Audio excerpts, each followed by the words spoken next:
Good morning all, and welcome to the board's hearing entitled 25 Years of Rail Banking, a Review and a Look Ahead. We're holding this hearing to provide an opportunity to consider past experience and to think about the future of rail banking implementation.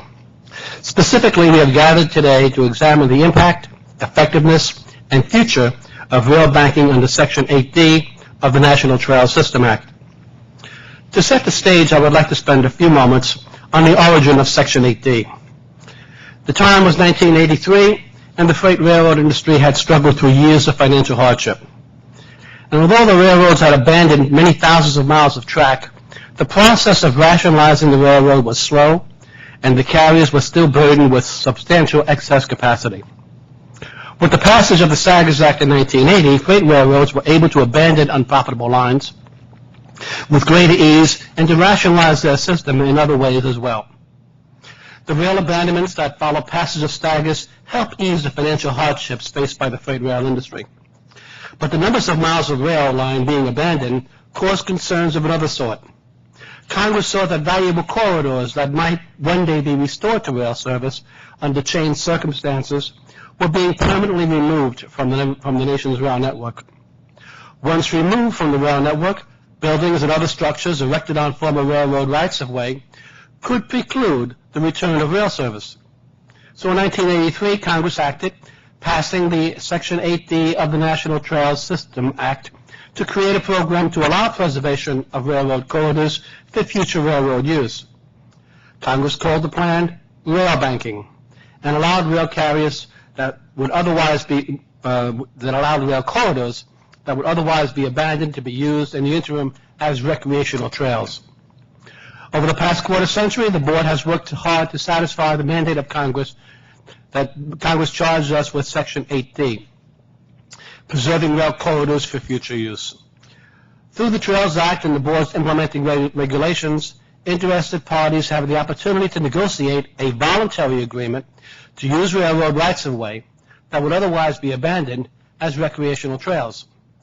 The trail sponsor must agree to assume responsibility for managing the trail, for paying any property taxes for the right-of-way, and for any liability in connection with trail use. In turn, the rail carrier may salvage its track and discontinue service on the line. If the parties are able to reach a Trails Act agreement, the right-of-way can be used as a trail until, and if ever, a rail carrier decides to restore rail service on the line or the trail user terminates trail use under the board's regulations. The agency has issued a large number of decisions authorizing trail use negotiation periods, and many of these negotiations have resulted in trail use agreements between railroads and interim trail sponsors. To date, 9 cases have emerged in which the railroad has reactivated rail service on a rail bank line. As I explain this, it seems quite straightforward, but like many things in life, complexities have a way of arising. In the notice announcing this hearing, Vice Chairman Nottingham and I discussed some of the thornier issues confronting us in the area of rail banking and have posed a number of questions on which we are eager to hear your views. We are fortunate today to have present stakeholders who represent a wide range of viewpoints, including railroads, trail sponsors, and landowners. I will close this with a clarification of our purpose in calling this meeting. Some have expressed concern that the board is considering ending the rail banking program. We are not, and indeed we cannot. Rail banking was established by statute and will remain available to willing and eligible parties. What we seek to understand today is how rail banking affects various interest groups and whether the board's implementation of the Trails Act has been effective. Before I turn to Vice Chairman Nottingham for his opening remarks, I want to mention a few procedural notes. We will keep this docket open for 30 days to allow those who wish to submit follow-up materials or information. Regarding the testimony itself, as usual, we will hear from all speakers on the panel prior to questions from the board. Speakers, please note that the timing lights are in front of me, and when you see a yellow light, that means you have 1 minute remaining, and a red light means your time has expired. Please do your best to keep within the time you have been allotted. I assure you that we have read all your statements and comments, so there's no reason to read those verbatim here. After hearing from the entire panel, we will rotate with questions from the Vice Chairman and myself until we have exhausted all of our questions. Additionally, a reminder to everybody, please turn off your cell phones. Now I would like to turn it over to Vice Chairman Nottingham for his comments. Thank you, Acting Chairman Mulvey. I would also like to welcome everyone to the hearing this morning. We're here today to take a look back at our experience since Congress amended the National Trail System Act in 1983 to permit the preservation of rail corridors through interim trail use, or rail banking, and to look ahead at issues surrounding the future of rail banking. Rail banking has been an important part of the regulatory landscape for rail line abandonment since 1983. Since the board was created in 1996 to succeed the Interstate Commerce Commission, the agency has granted on average about 30 notices or certificates of interim trail use per year, permitting a railroad to negotiate with potential trail sponsors for interim trail use of a line targeted for abandonment. In cases where an interim trail use agreement is reached, rail banking serves the dual purposes of permitting a public use of the right-of-way as a trail, while at the same time preserving for possible future rail service a rail corridor that, once abandoned, could be difficult or impossible to reassemble. In our hearing notice, we identified a number of questions to guide us as we look ahead to the future of rail banking, and I appreciate the efforts of the witnesses today, as well as those who submitted written comments, to address those issues, such as whether the board should consider establishing some sort of notice provision when interim trail use agreements are reached or require submission of the agreements themselves, who should bear the cost of replacing bridges and otherwise restoring a rail corridor when rail service is restored, and what effect has rail banking had on trail users, on reversionary property owners, and on the ability to restore rail service on rail bank lines.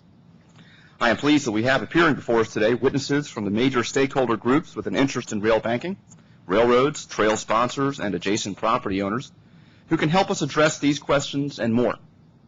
I have reviewed the written testimony submitted by today's speakers, as well as the written submissions from parties who are not speaking today, and I look forward to a lively discussion this morning. Thank you. Thank you, Vice Chairman Nottingham. With that, I'll call up our first panel. Panel 1, Trail User Interest, and that will be the Marianne Fowler of the Rails to Trails Conservancy, and representing Madison County Transit, Charles Muntane.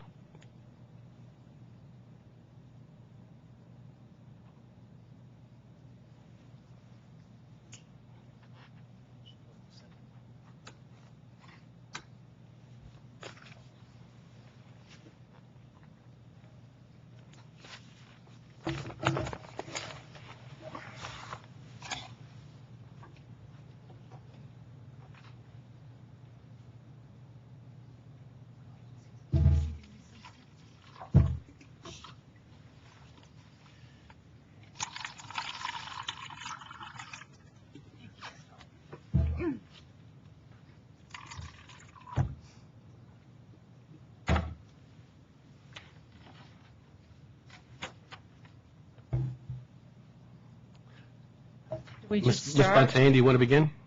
Okay. Thank you, sir. I'm Marianne Fowler, Senior Vice President, Federal Relations for the Rails to Trails Conservancy. And Rails to Trails is pleased to offer this testimony on the occasion of the 25th anniversary of Section 8D, Rail Banking of the National Trail System Act. And I want to thank the board for having us here today. We are honored to be participants in this diverse array of stakeholders, of people with interest in the rail banking statute. Before I begin, though, I would like to draw the board's attention to the monitors, which, if that button works right, yes, there we go. What you will see, as you may have guessed, are pictures of rail trails that are rail banked under Section 8D. We thought it important to bring the trails to the hearing, and so they are their own witness this morning. Rails to Trails Conservancy is a national nonprofit conservation organization founded in 1985. We're headquartered in Washington, D.C., with field offices in California, Florida, Pennsylvania, and Ohio. Our mission is to create a nationwide network of trails from former rail lines and connecting corridors to build healthier places for healthier people. RTC has over 100,000 members and supporters nationwide. Over the last 25 years, we have taken a leading role as a defender, user, and advocate of the Trails Act. And over as many years, RTC has developed and managed a comprehensive database of information. Part of that information is available to the public. through www.traillink.com, a free access website with detailed maps with trail overlays designed to help trail users find rail trails based upon locale, allowed uses, surface types, historic features, nearby amenities, etc. The database also includes more esoteric information, such as the numbers of rail banking orders that have been issued by this board and subsequent actions taken as a result of these orders. The database houses thousands of records relating to rail corridors, open trails, and trails in development. It is kept up to date on a weekly basis, and it is probably, to the best of our knowledge, is the most comprehensive and perhaps the only national database of information about rail trails in existence. We provide this background by way of establishing RTC's credibility to speak knowledgeably and authoritatively to the questions that you have posed in the call. So on to those questions. The success of the Trails Act corridor conversion rates. The numbers in RTC's database tell a story of success and unrealized potential. On the success side, since the program's inception, you have issued 698 rail banking orders. Of these corridors subject to rail banking request, only 301 have been successfully rail banked, representing just over 5,000 miles. 92 are currently in negotiation. 159 were abandoned when rail banking negotiations failed. Of the rail-banked corridors, 120, representing about 2,700 miles, are presently open to the public for use as trails, and 72 corridors, representing just over another 1,000 miles, are currently under development. As a result of rail banking, the corridors preserved for future use also provide multiple benefits to the communities in which they are located. The Pine Creek Rail Trail in Pennsylvania entertained 138,000 users in 2006, generating $5 million in expenditures in the community from those using the trail.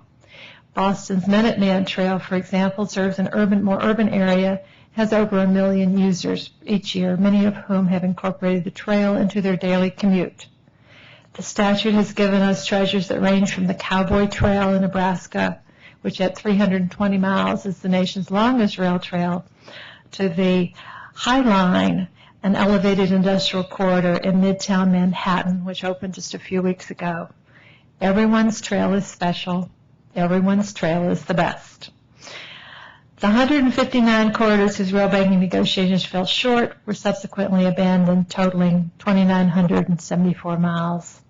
To put these numbers in a larger perspective, our figures show that over 832 corridors have been approved for abandonment in the past 25 years, representing 9,105 miles, and your figures may actually be better on that than ours. These miles, of course, have been lost from this rail system that's regulated by the federal government and are probably not subject to conversion, although some of them have, 163 of those corridors have been saved as rail trails. They're just non-rail banked rail trails. So 5,000 miles saved, 9,000 miles lost. If we were playing baseball, a 358 average would be exceptional, but we're playing with our nation's future, and the loss of 2/3 of what could have been saved does not really constitute success. 8D has performed wonderfully as a trail building tool. Its effectiveness as an instrument of corridor preservation demands improvement. So what should the board do to facilitate rail banking?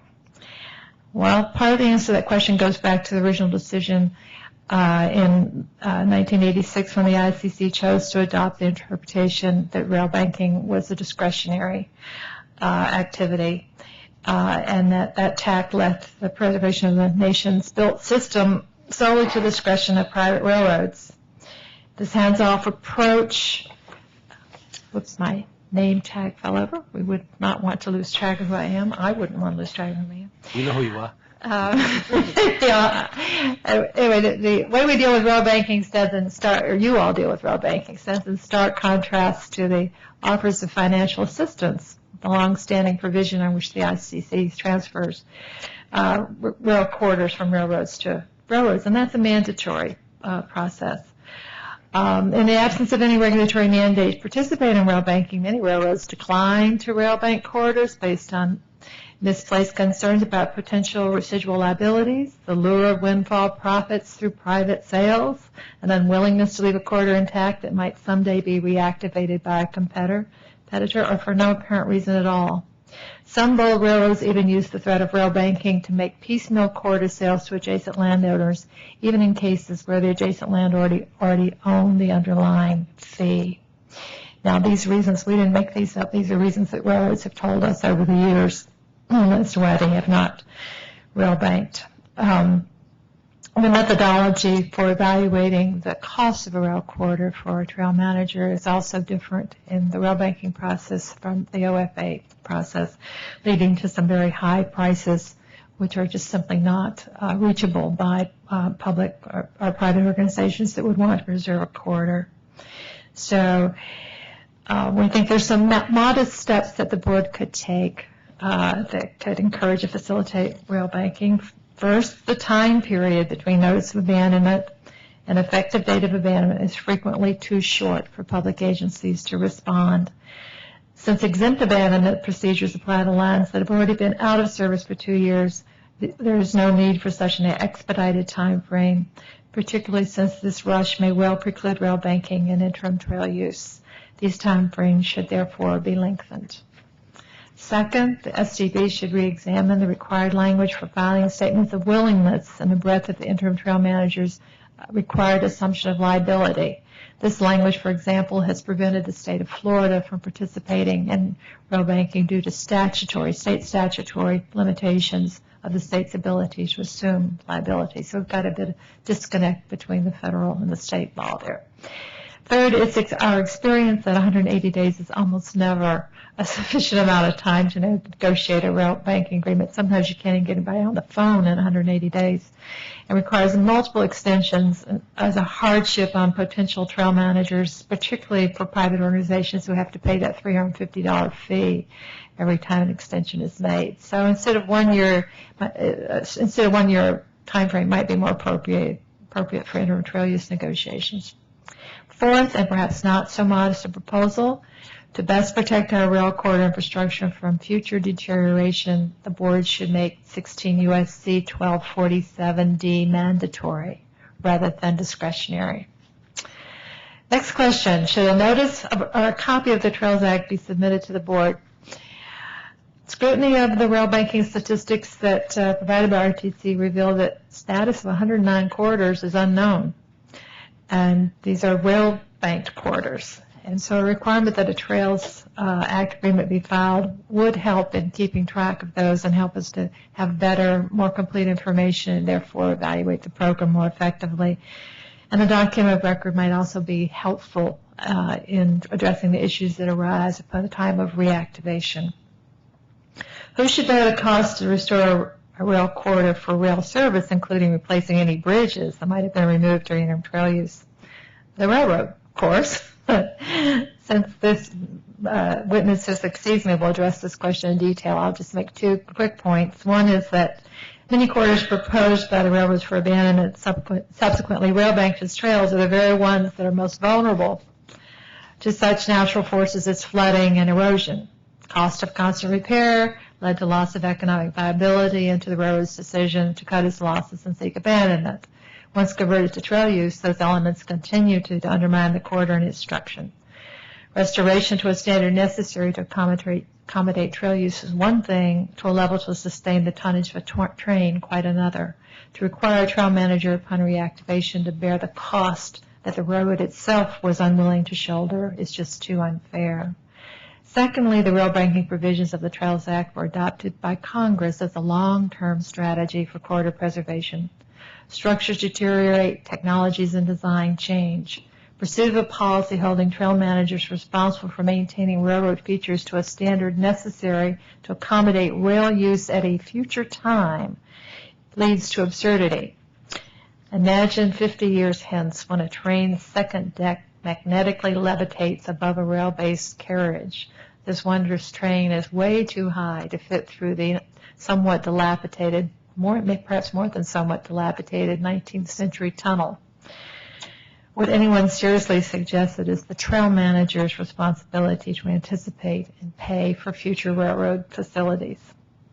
How have some reversionary property owners been affected by rail banking?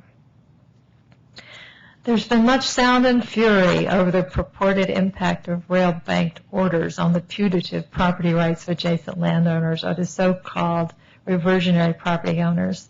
These adjacent landowners point to a questionable and most importantly, non-presidential decision, the Purcell case, which found that in some cases interim trail use imposes an additional easement on the rail corridor for which the underlying law owner is entitled to compensation.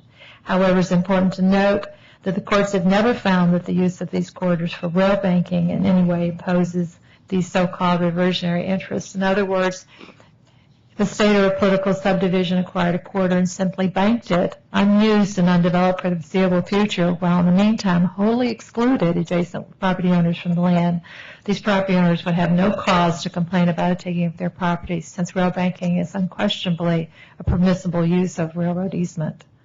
The court's interpretation of the law has provided an economic windfall to adjacent property owners and an even greater one to the class action legal counsel who represent them, who have richly profited from the compensation litigation.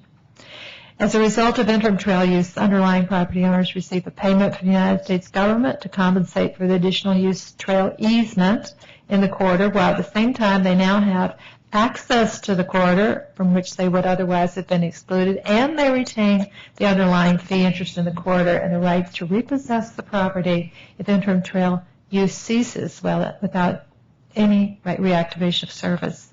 The benefits to adjacent landowners do not end here.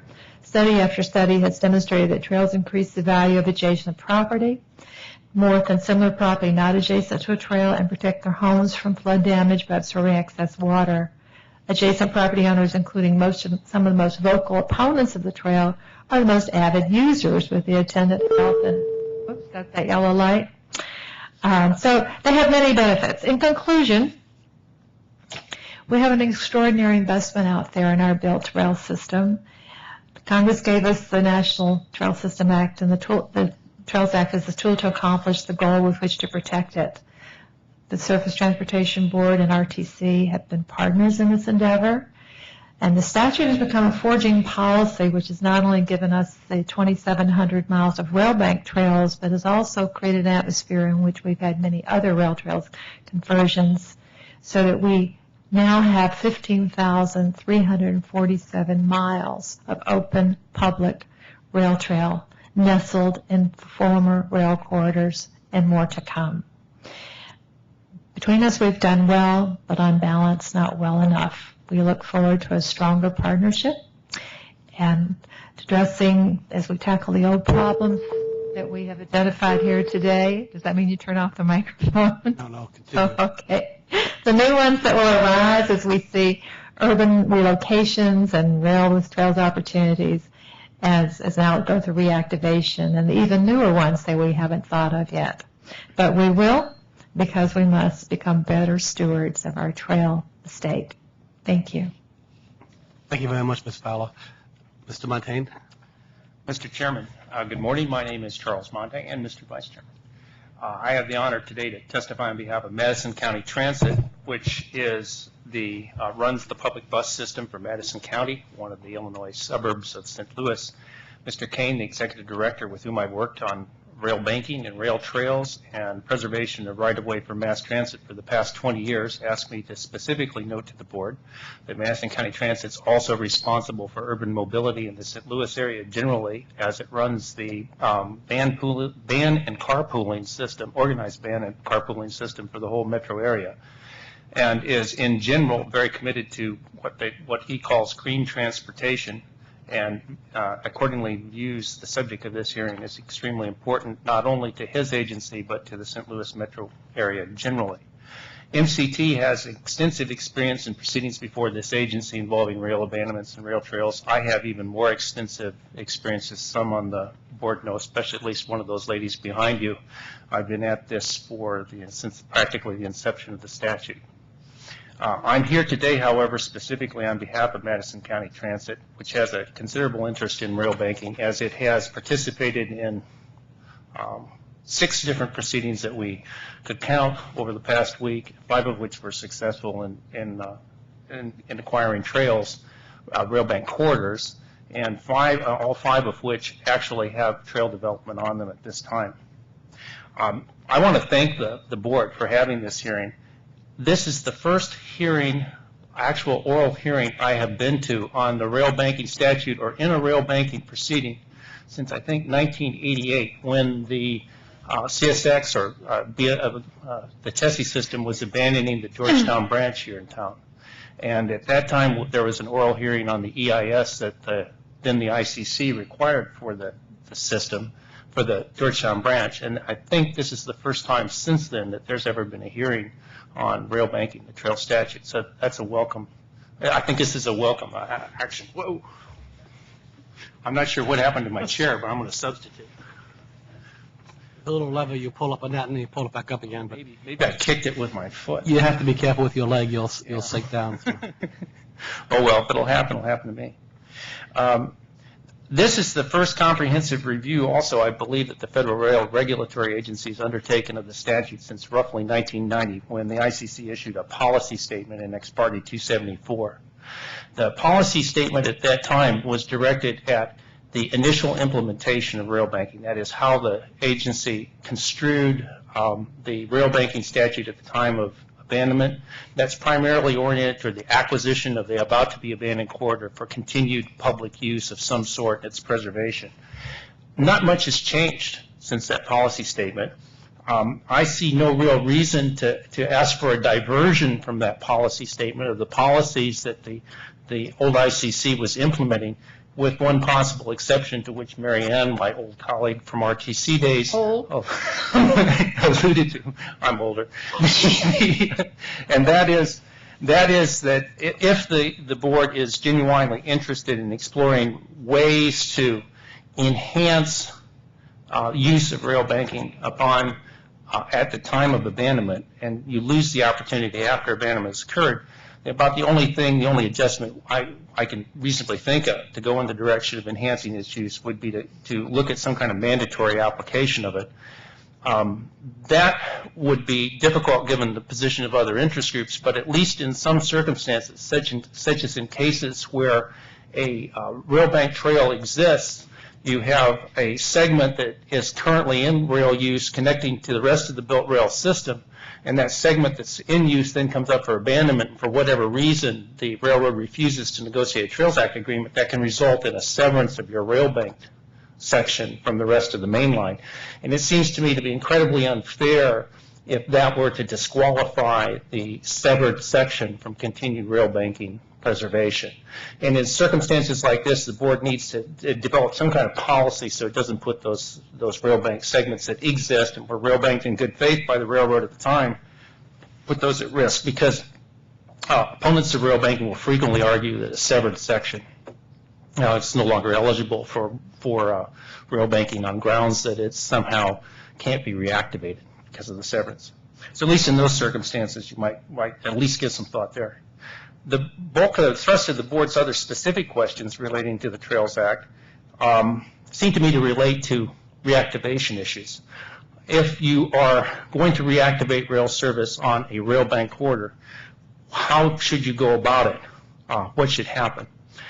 I'm going to speak on behalf, from the point of view of a transit agency, which is Madison County Transit. We acquire these things for 2 basic purposes in mind.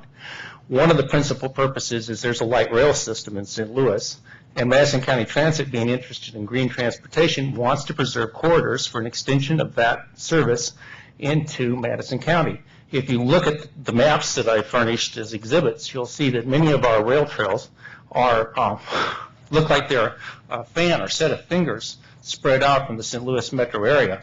We expect that many of these would be ideal ideal light rail corridors.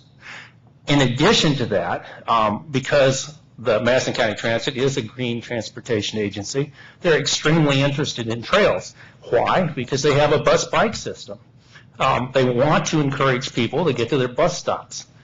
Most people don't want to walk more than 3 or 4 blocks to get to a bus stop. So if you're trying to get folks to your bus system, you either have to put a parking lot in and have people drive to it, or else get them to walk or bike. Many folk, if they're going to get on a bike, would prefer to have a dedicated bikeway because they feel safer. It's very simple. And if you think, I will walk 15 minutes to a bus stop, in 15 minutes you can go 6 blocks maybe. That would be maxing you out, especially in an urban area. On a bike you can go a mile or two. Even someone who's not very used to biking can get a mile or two on that. So it spreads out the number of folk that would use their bus system. And in addition to all of that, it provides open space, recreation, and all the other benefits that are typically associated with preserving an old rail bank, old corridor. Many of our corridors are, as I've indicated, rail bank, but many aren't. And indeed, many of the Madison County Transit's trails are not even on an old railroad right-of-way. They operate stuff on a university campus, and they also have an extensive system over on the Mississippi River levee. Anyway, it's a matter of great concern to Madison County Transit how rail reactivation is handled. And let me put it this way. When we buy one of these corridors from either Norfolk Southern or Union Pacific, we pay consideration for them. After we pay consideration, the Madison County Transit invests its own funds or gets grants from public agencies, including the federal government, to put in a trail, transit nodes, parking lots, bus stops on these things. And in addition, if we ultimately get to the stage of light rail, we'll spend a fortune putting in a light rail system. If Madison County Transit loses that investment upon freight rail reactivation, it would be catastrophic.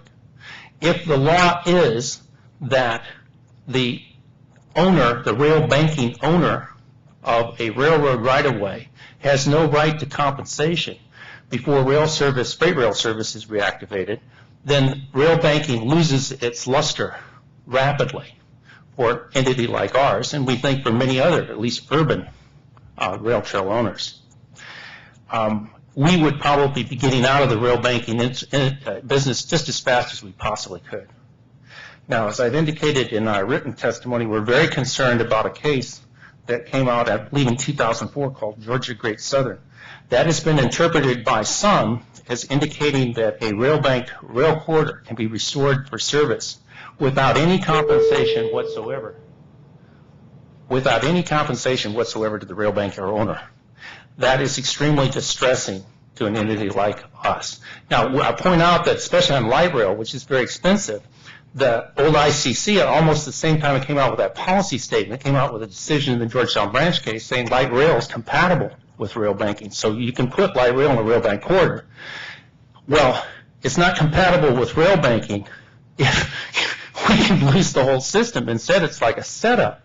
Anyone who claims that they want to reactivate service could divest us of our investment, and that would allow kind of a shakedown situation, if you will. Somebody charge a regulatory rent so we could continue our use. So we ask that the board be very attentive to that particular issue. Now I'm going to address one other subject, because Marianne told me she was expecting me to, and that is what happens with respect to bridges, other structures on the right-of-way. Who's responsible for restoration? I might also conclude on that. Abandonment authorization and a rail banking authorization operate exactly the same way in respect to salvage of rail structure on the premises. They authorize the removal of rail and bridges, for that matter. It just happens that in general a trail owner likes to preserve a rail bridge. But many of those bridges are in very deteriorated condition when they're received by one of the reasons the line is abandoned is because bridges take a lot of money to maintain and restore. So they come to the interim trail user frequently in bad condition at all. But the key point is the abandonment authorization, or rail banking and abandonment, NITU also authorizes abandonment, anticipates a salvage. Once that goes into place, then it follows that there should be no obligation on the rail banker per se to restore a structure for rail reactivation. And that's all the more so if we're not going to be paid. So, we're not enslaved to a short line railroad or even one of the main lines. They can, once an agreement struck, the deed is issued, the obligation of restoration should be on whoever holds the current common carrier obligation for the right-of-way. And I say that sort of categorically. Now, I would like to close on a couple notes. We fully concur that railroad corridor are a natural and akin to a natural and a national resource. They're very hard to assemble in a populated area like Madison County. Very hard to assemble. Once lost, they can be lost forever. About the only current way to preserve them, or the most inexpensive current way to preserve them, to get you any kind of current use at all, is through trail use. And rail banking is ideal for that purpose. In terms of how to handle this in the future, I'll note that the rail banking statute kind of came into its own only in the very late 80s, or I'd argue after the Supreme Court's Presso decision in 1990. Before that time, here's a book called Right of Way, A Guide to Abandoned Railroad Corridors, put out by this old gentleman here who died in 1989, and in his retirement he got infatuated with old rail corridors from a historic and trail use point of view. He did a compilation of some 84,000 miles of abandoned railroad corridor, lost forever since the height of the built rail system around the time of 1920s until roughly 1989. Now, since then, I think one of the witnesses said there's probably been another 15,000 miles known to be abandoned. Of the 85,000 miles he documents, rail banking was effectively not available, and almost all this is lost, probably lost forever. What we're dealing with is the tail of the dog, and we're trying to close the barn door after the horse is out. So the best things you could do is try to optimize now. We're kind of down to the stems. The branches of the tree are all trimmed. You're down to the stems. We would urge the board to do everything it can to enhance the use, the preservational use of this statute, to look for ways to encourage people to preserve these rights of way for future use, and to be mindful that the future rail use should not be viewed narrowly as a freight rail use, but also include our light rail and passenger rail options. I mean, I believe that really is becoming increasingly federal policy as we become more and more concerned about climate change and our dependence on foreign sources for oil. Thank you very much. Thank you very much, Mr. Muntane. I'll start with a few questions. First of all, in the interest of full disclosure, I myself am a trail user. I do use the Capitol Crescent Trail. I bike into work. I haven't done so far this year, but I intend to begin doing that again. So I have taken advantage of the program. However, I'm also mindful of the purpose of the program, and the purpose of the program is to preserve the rights of way for possible reestablishment of freight railroad use if indeed circumstances change. So there's a reason why we're trying to preserve these corridors, and we are making good use of them while they are rail banked. Ms. Fowler, you suggest that trail sponsors not be compelled to pay for those activities that would be required to restore rail service over a rail bank line. Well, theoretically, why should trail sponsors not be required to do this? And if so, should there be some limit on changes that rail sponsors are allowed to make during the interim trail use? It seems to me that there are some changes that, as you said, to make sense and have to be done because of the condition of the bridges or what have you, which probably should not be compensated for. But if there are other major changes which are done simply in the interest of the trail and not in the interest of the restored railroad, shouldn't the trail sponsor be required to undo those? It's difficult for me to answer that in the hypothetical. I'm thinking of what kind of, other than major structures, which are subject to deterioration because of time, the huge preponderance of activity is that the trail manager sticks to the rail corridor. There's both an ethic and a practicality to doing that. Sometimes there is you have to reroute because there might be pollutants, and so you'd have to seek an alternate route, around a polluted site. But of course, that pollution was caused by the railroad. In that instance, it's quite possible that original corridor might deteriorate somewhat. Sometimes also, as urbanization occurs and suburbanization, the pressures on a trail will cause some breakdown of the corridor, and state DOTs will come in and change crossings and what have you. So I'm not sure that the right responsible party is the trail manager, but perhaps the entity that caused the incursion. And maybe there should be some sort of, to get at what you're dealing with, there should be some sort of, if you're going to make a major change to a rail corridor, there has to be some sort of agreed upon, maybe supervised process. That's the way to do it. Well, I said in my opening statement that this seemed very, very straightforward, but then there's all these complexities can arise. Another way of saying that the devil's always in the details. Right.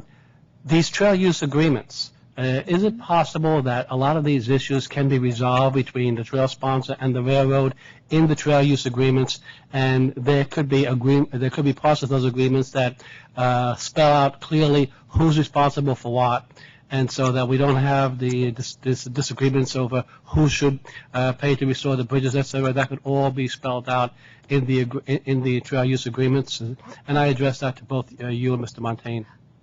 I think that we can go a long way in that direction, and I think trail use agreements do tend to be more detailed and complicated now. I know they're negotiating one in Pennsylvania right now where a bridge is actually a subject of great disagreement. It's been the hardest thing to work out between the railroad, the abandoning railroad, and it's actually a land trust group. So yes, I think that agreement can be used as a vehicle for that. But even so, 50 years from now, what made sense, now does not make sense then. Okay. Yeah, I think that's a very good question. I will tell you what I'll give you my general approach when I'm advising a rail banker owner, and that is to behave as if he or she or it is a railroad. I really think that the best approach that the board can take in general on this is to treat the rail banker as a railroad, but without a common carrier obligation, current common carrier obligation. So you have certain obligations that flow from the fact that you're a railroad, or you're treated a certain way at the STB if you're a railroad, and you also are treated a certain way if you have a common carrier obligation. You sort of sort that out, kind of figure out where things lie. So if you're the rail banker owner of the railroad, you've got what amounts to a line where salvage has been allowed, but you still have the squarest obligation you've got to keep the corridor intact. So what I tell people is don't sell anything. You are alienating stuff at your risk because it could result in what's called a severance. And although the board has no direct decision that I'm aware of where they've ever derailed banked a corridor because of severance, they certainly held that out as a possibility in the dicta. So you don't want to do anything with the corridor that would result in a severance. I tell people don't put a new county jail in the middle of the corridor because that could be considered a severance. You've devoted it to something that's just not a biotic or transportation use at all. Nothing.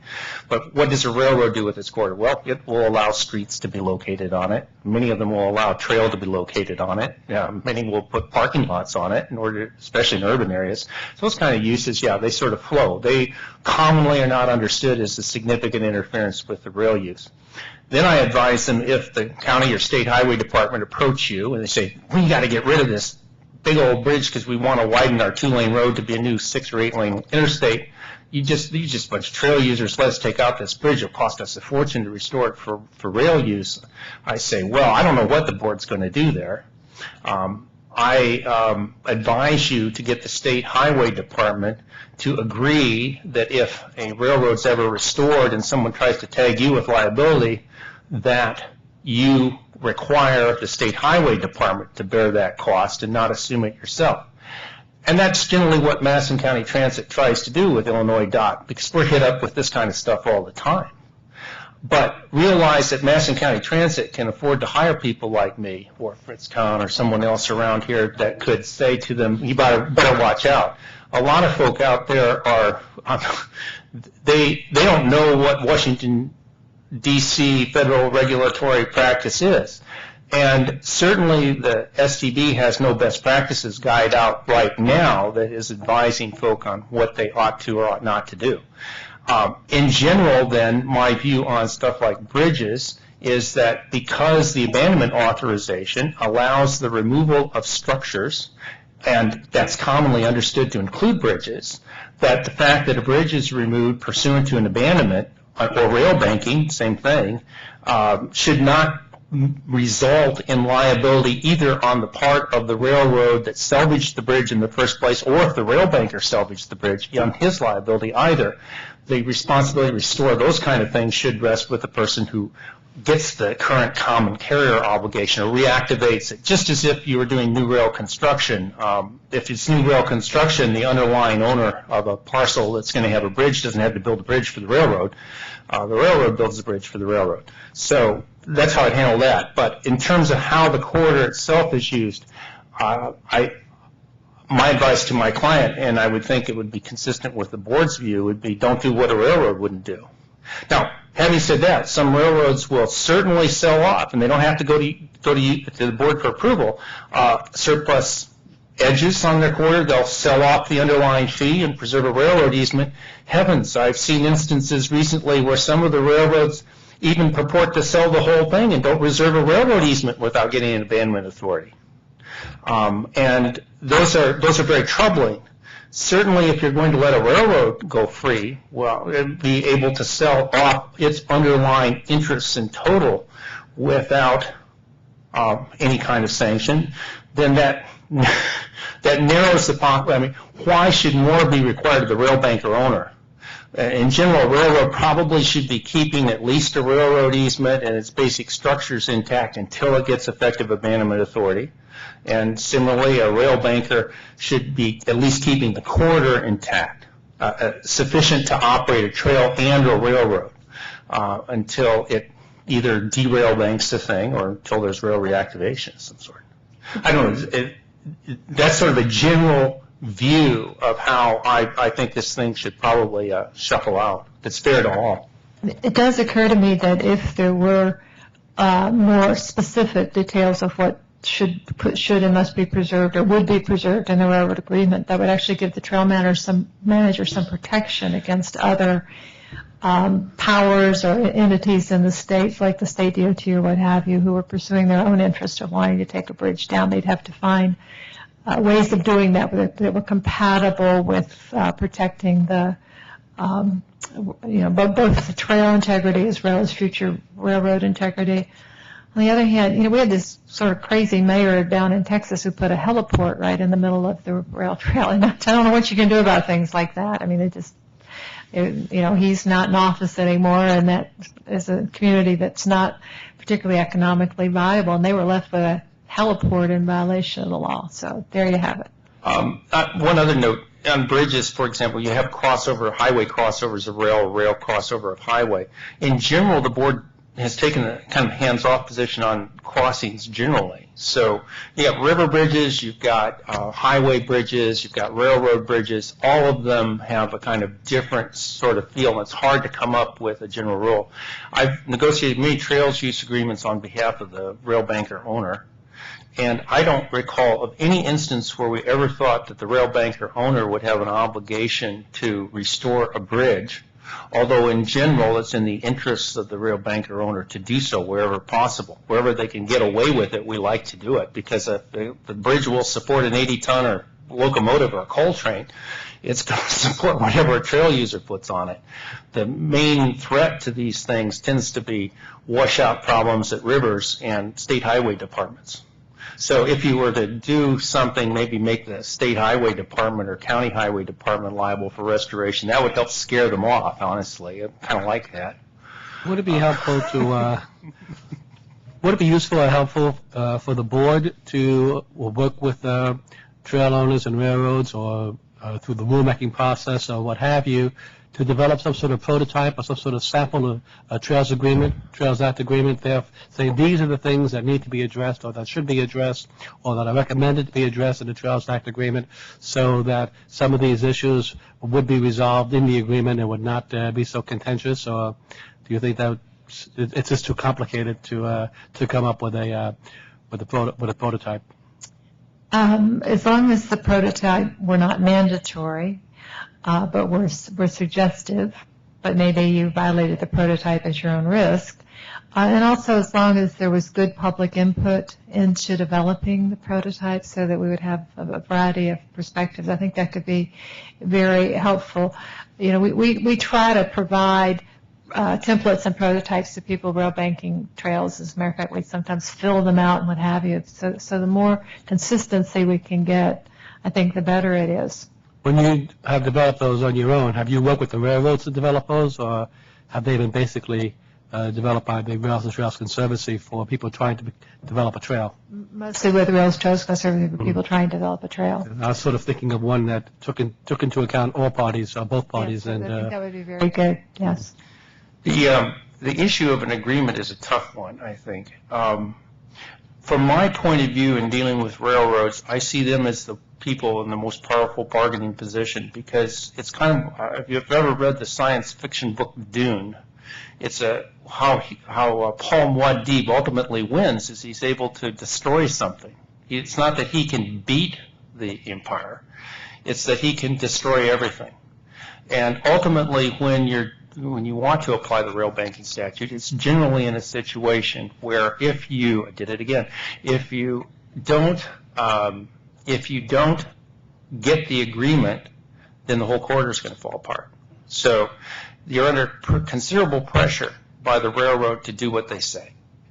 And it is difficult in that kind of situation to imagine that some of the Trails Act agreements, also you have to also understand that the railroad property departments generally are interested in huge deals.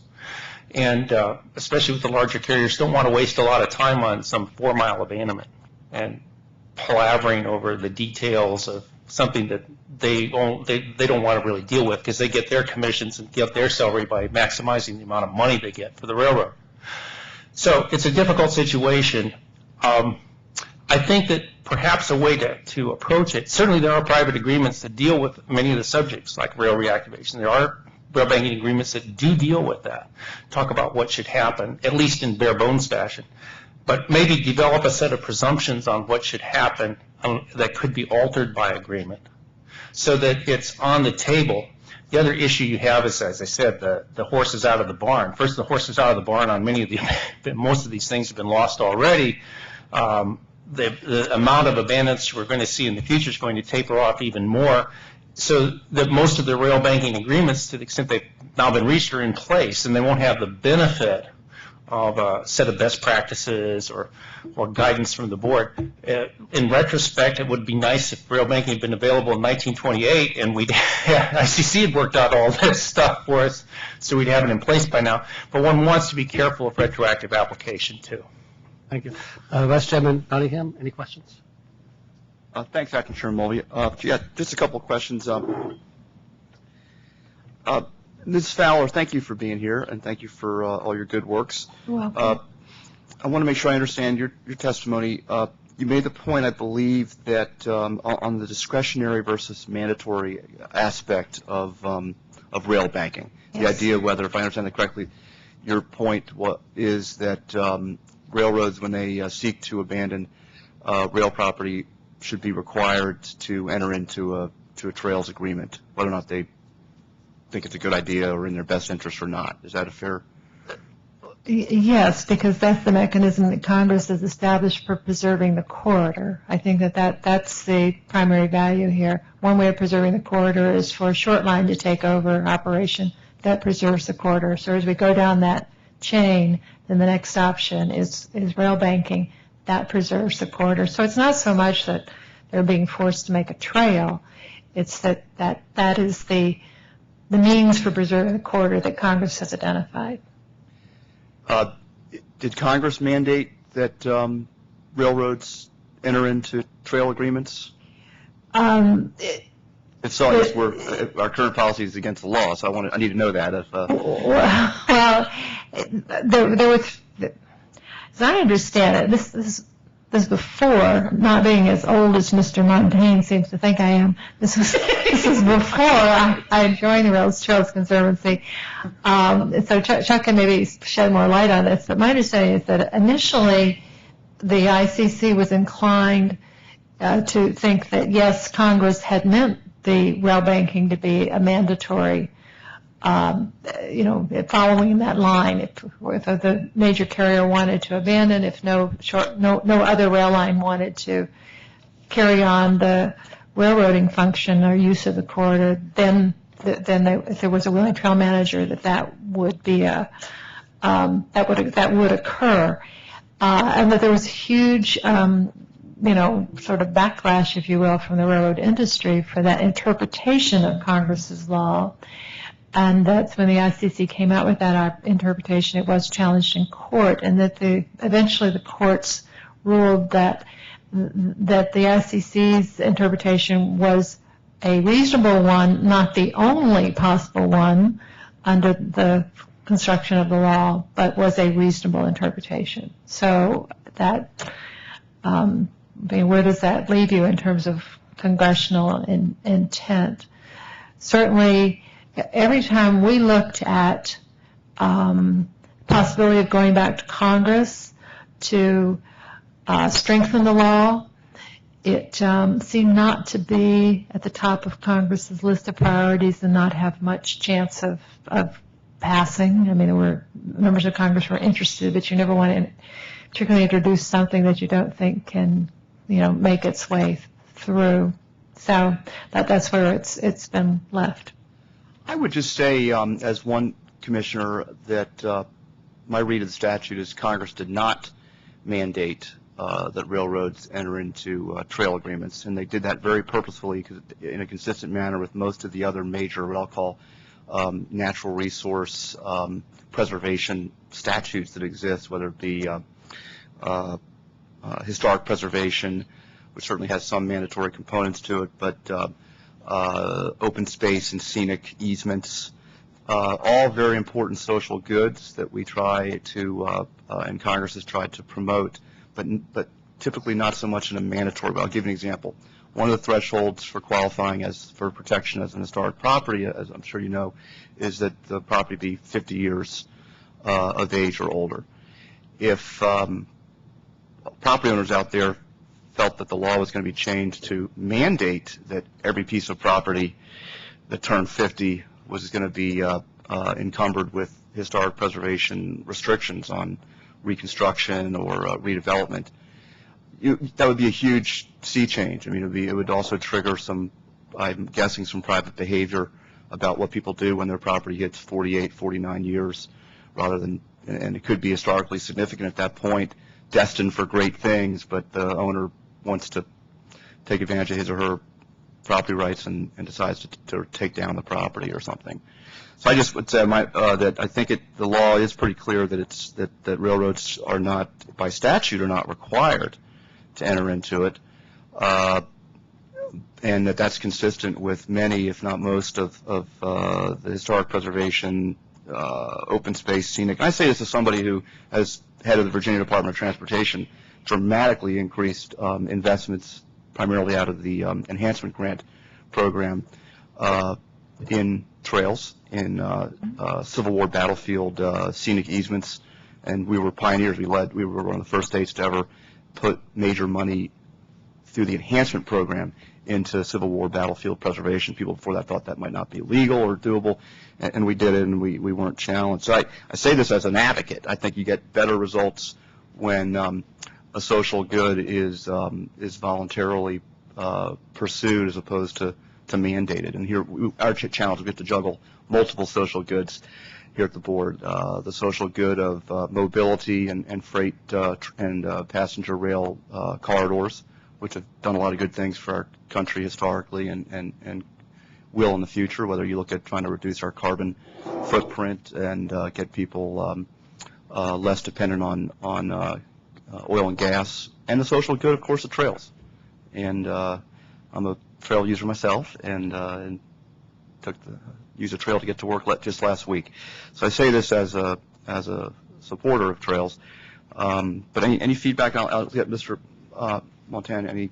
Well, the argument that the commission would at least, or the board now, would at least have the power under the statute for mandatory uses, because the statute, and I think its final sentence says, shall order rail banking effective, not may, but shall, in the event that someone's willing to assume the various liabilities the statute provides. However, 3 courts of appeals have upheld the old ICC interpretation, and I think you could ask your Office of General Counsel what the legal position of the Surface Transportation Board would be under those circumstances in the event of a change of the law. However, I think what Marianne and to some degree Madison County Transit were saying is if you're looking for ways to enhance the preservation of corridor under the rail banking statute, about the only thing at the initial inception of the rail banking statute that at its application that we can think of, I can think of, and she can think of, is probably in the area of looking at more mandatory application or broadening the ability of the rail banker to do something against what the threat of trail destruction. As I said, there's a bit of an uneven, from my point of view, bargaining position, since if the railroad can just say we're going to walk. Unless you meet our compensation demands, goodbye, because we're interested in getting as much out of you as we can. And that's a threat to a national and a natural resource. But having said that... Montane, can I just sure. just jump in on that thought before you move on? Isn't that the case, though, anytime there's a negotiation between a property owner and somebody who would like to become a property owner or property user? In other words, the property owner in our country has the option typically to say, never mind, I'm going to go, I need to think about this a little bit. Yes, yeah. You could argue that, Mr. Vice Chairman. I would counter with one notion, and that is that a railroad is a regulated entity and has been by this board and its predecessors. I mean, the ICC was the original federal regulatory agency and has had abandonment jurisdiction since, 1920, and they got that because it was so hard for the railroads to get abandonment, as I understand it, from the states. They usually were under some state charters that virtually precluded them shy of bankruptcy of getting rid of lines. And so, it's not, it isn't the same as if, say I had an Iowa farm and I wanted to have a conservation easement on it, but I wanted to be compensated and I want to negotiate that compensation. Or I had a historic building in Virginia horse country and someone wanted that to be preserved, and you'd want to negotiate compensation. That's a private land, a completely private landowner. It's not railroad property. Can I explore that a little bit with you? Because we do hear this from time to time. If I hear you correctly, you're saying in different words than I'll put it, that property owned by private railroads in the United States, they're private property, but they're a lesser type of private property than private property that we generally otherwise recognize. It's some kind of a hybrid or a quasi-private property that maybe the Fifth Amendment takings clause or other laws relating to property don't fully cover. Is that? I mean, no, I would say that it's not that. I would say that it is property that's traditionally been regulated to reach public ends. That's not to say that the public wouldn't have to compensate in order to reach those ends. Kind of like my front yard, if I didn't mow it for 3 months and the neighbors call the local authorities. I mean, in other words, is there much property in our country that's completely not regulated? Well, I think that we're dealing with a different cast of characters on that. And interestingly, for rail corridor, if you don't want to mow your rail corridor, there's not much that frequently not much that the local public can do. Local public authorities can do about it because of preemption by under either FRA regs or your regs. In some cases, it's actually less regulated. Yes, it certainly is. That's one of the benefits that flow from STB regulation and stuff like that. So, it cuts both ways. But what you guys what the board is about is ensuring that transportation, you're responsible for part of our transportation system, let's face it.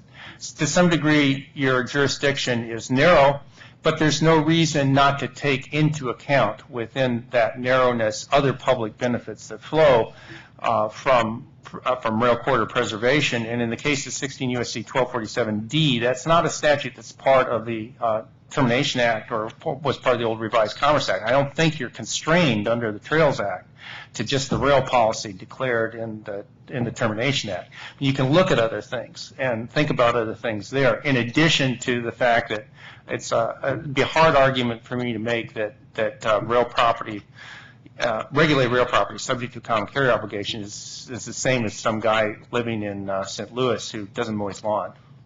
So, do you agree that if we were to construe the act, or if Congress were to change the statute to make trail use agreements mandatory in abandonment scenarios, that there would be some cases where a railroad who otherwise would abandon and otherwise might be open to negotiating a trail might look at the situation and just say, no, we're going to hold on to that land. It's too much. It's too many risks. It's too many variables, and so you actually might deny trail users that ultimate benefit.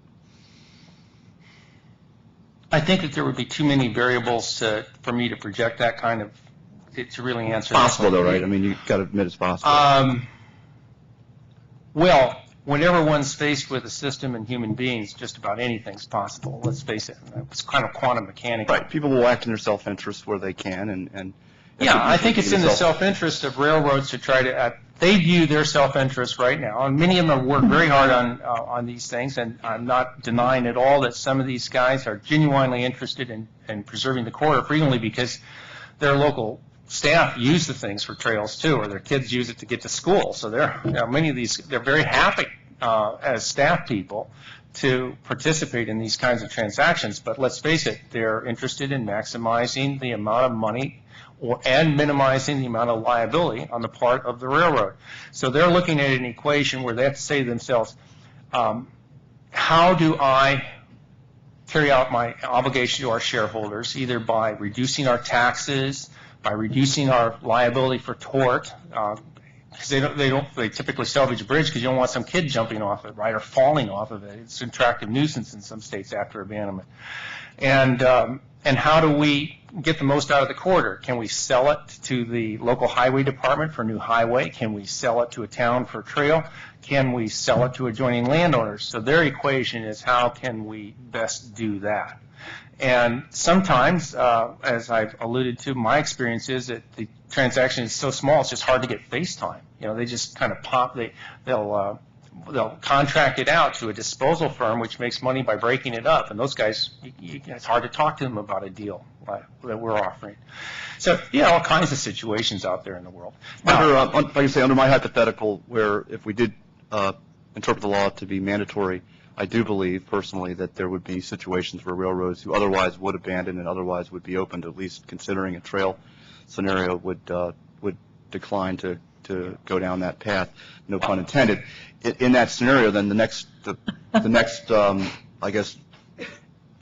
way to achieve the social good of more rail to trail conversion would be to somehow bypass the abandonment process and require railroads to fork over the land. Do you support that? Would you support that? Or? Let me approach it in a way that you'll maybe think completely differently. In some ways, I think the issue now of mandatoriness is almost moot. I go back to my point that the horse is out of the barn. It's a little late to close the door. Honestly, my concern right now is more to preserve corridors that are already being preserved, as much so as trying to create conditions under which we can get a higher batting average in Marianne's terms.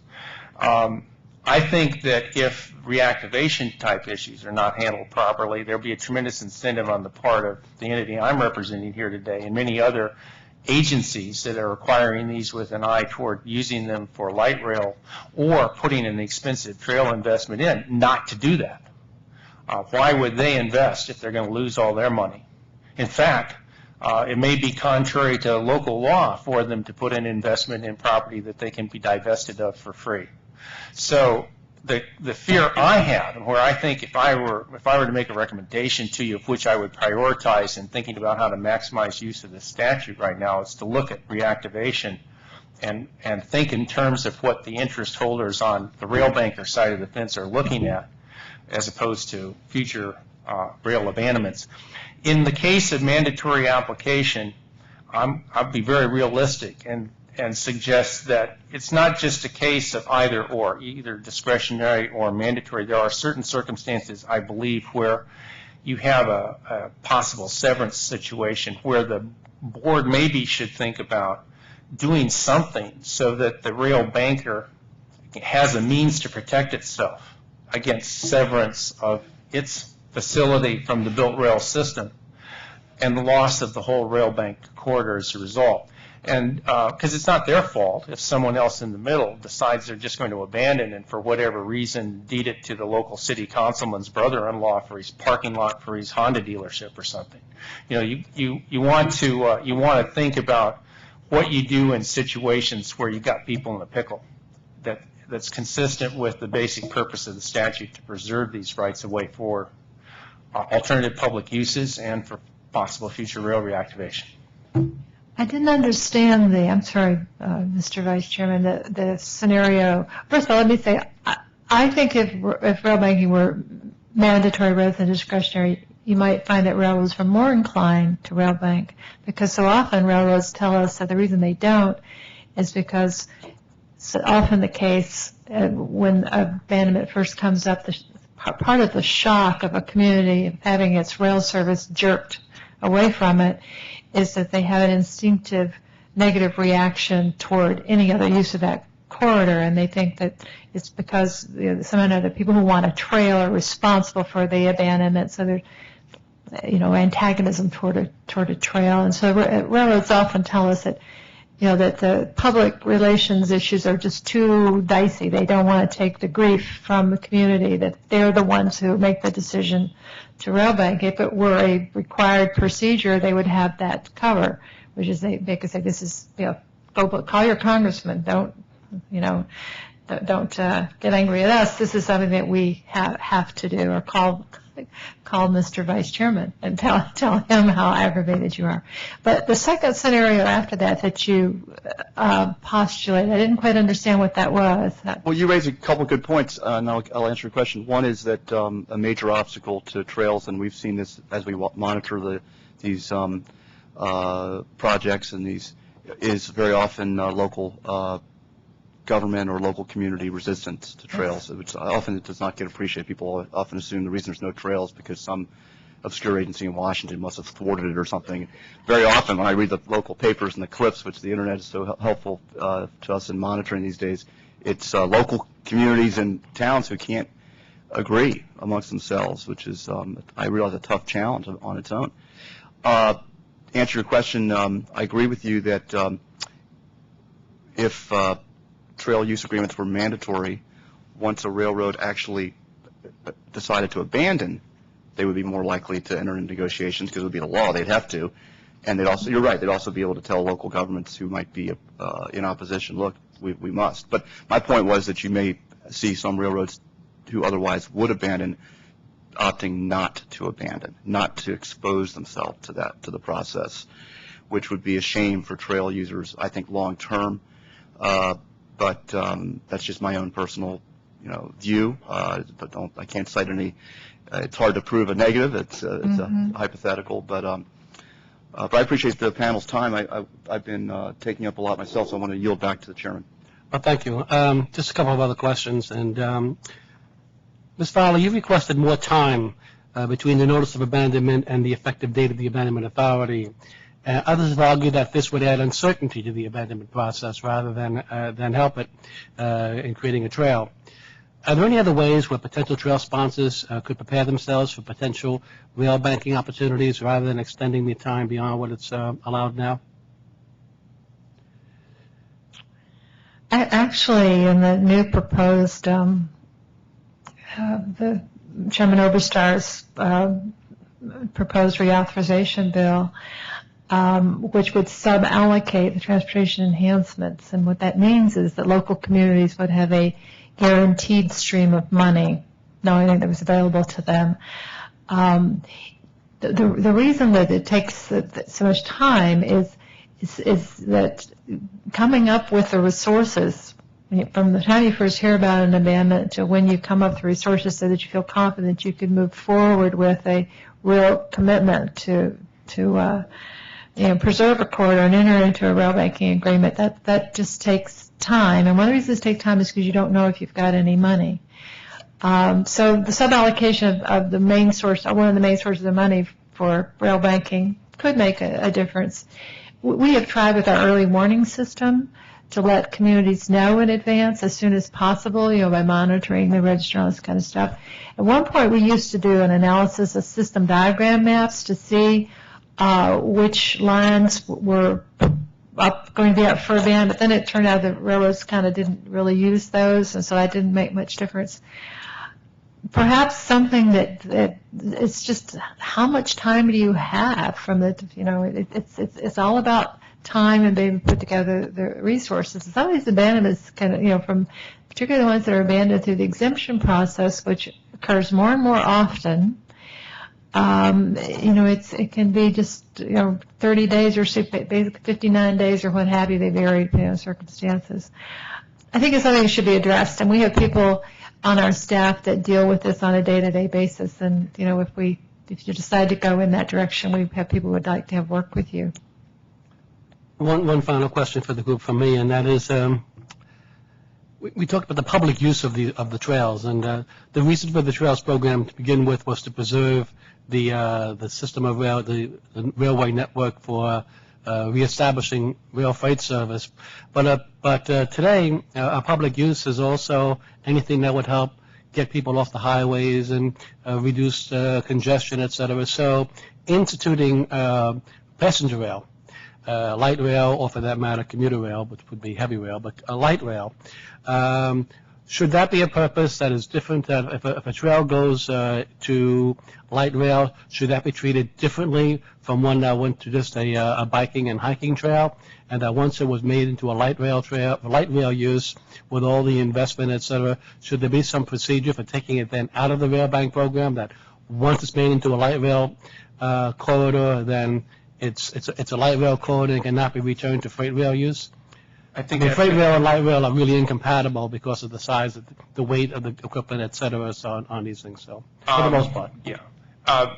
The old ICC addressed that. I believe there's only one or two instances in which the Surface Transportation Board and the ICC have addressed that.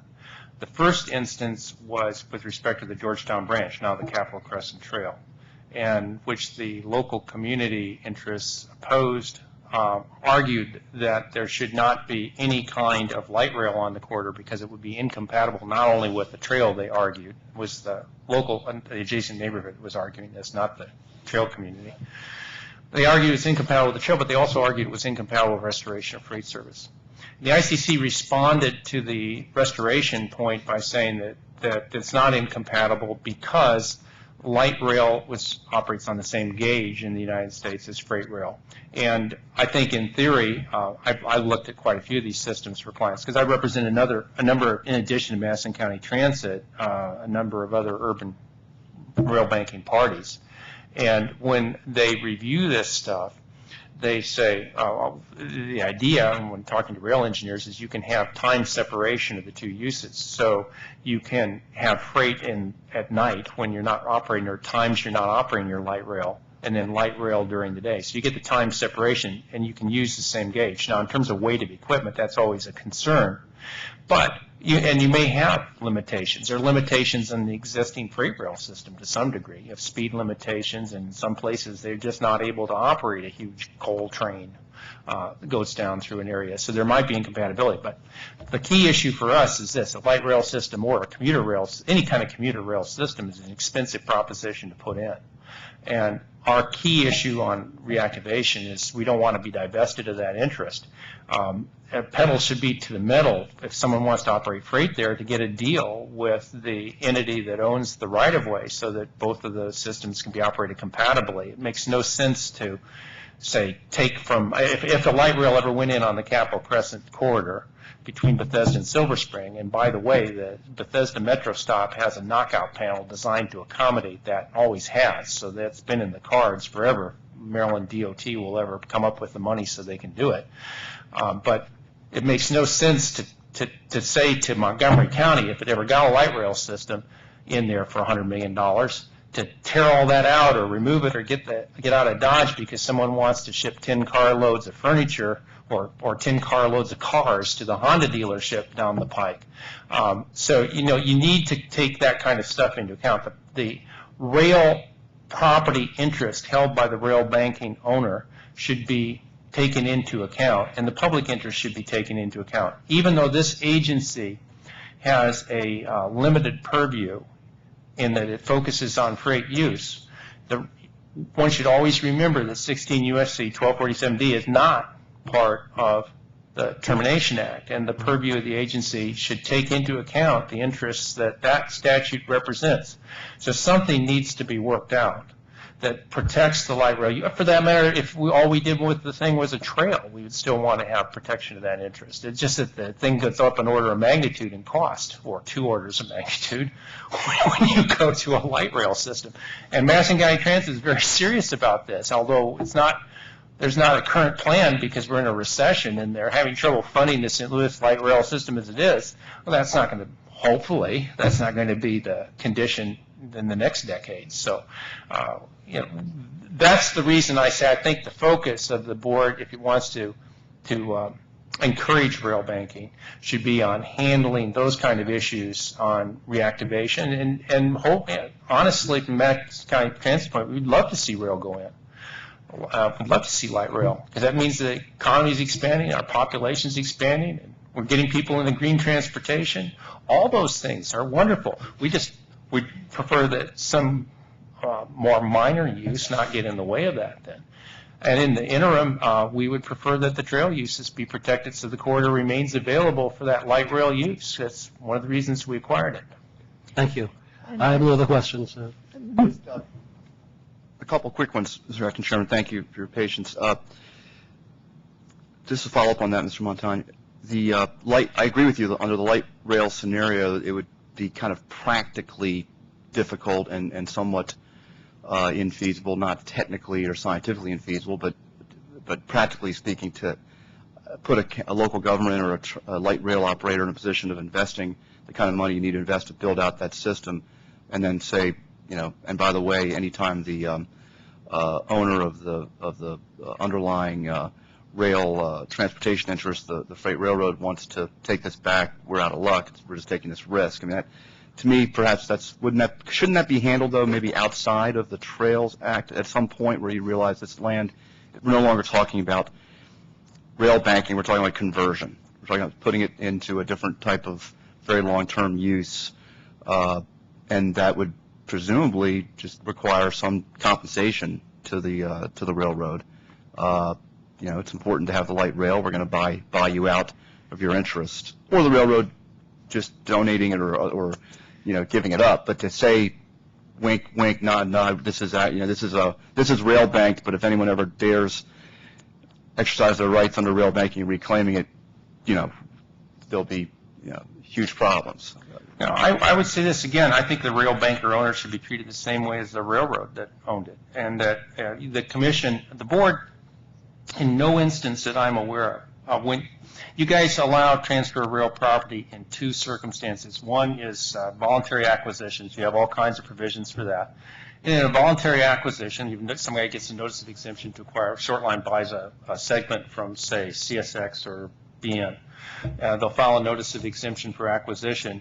The board doesn't get involved in figuring out compensation because it's a ticket to the dance. You don't have to dance. So the BN or NS or CSX, whoever's selling the property, is satisfied with whatever compensation arrangement they work out with the short line, which may be almost a donation to the short line, but then they get money from the tariffs that the short line will be generating for them. Whatever it works out, it works out.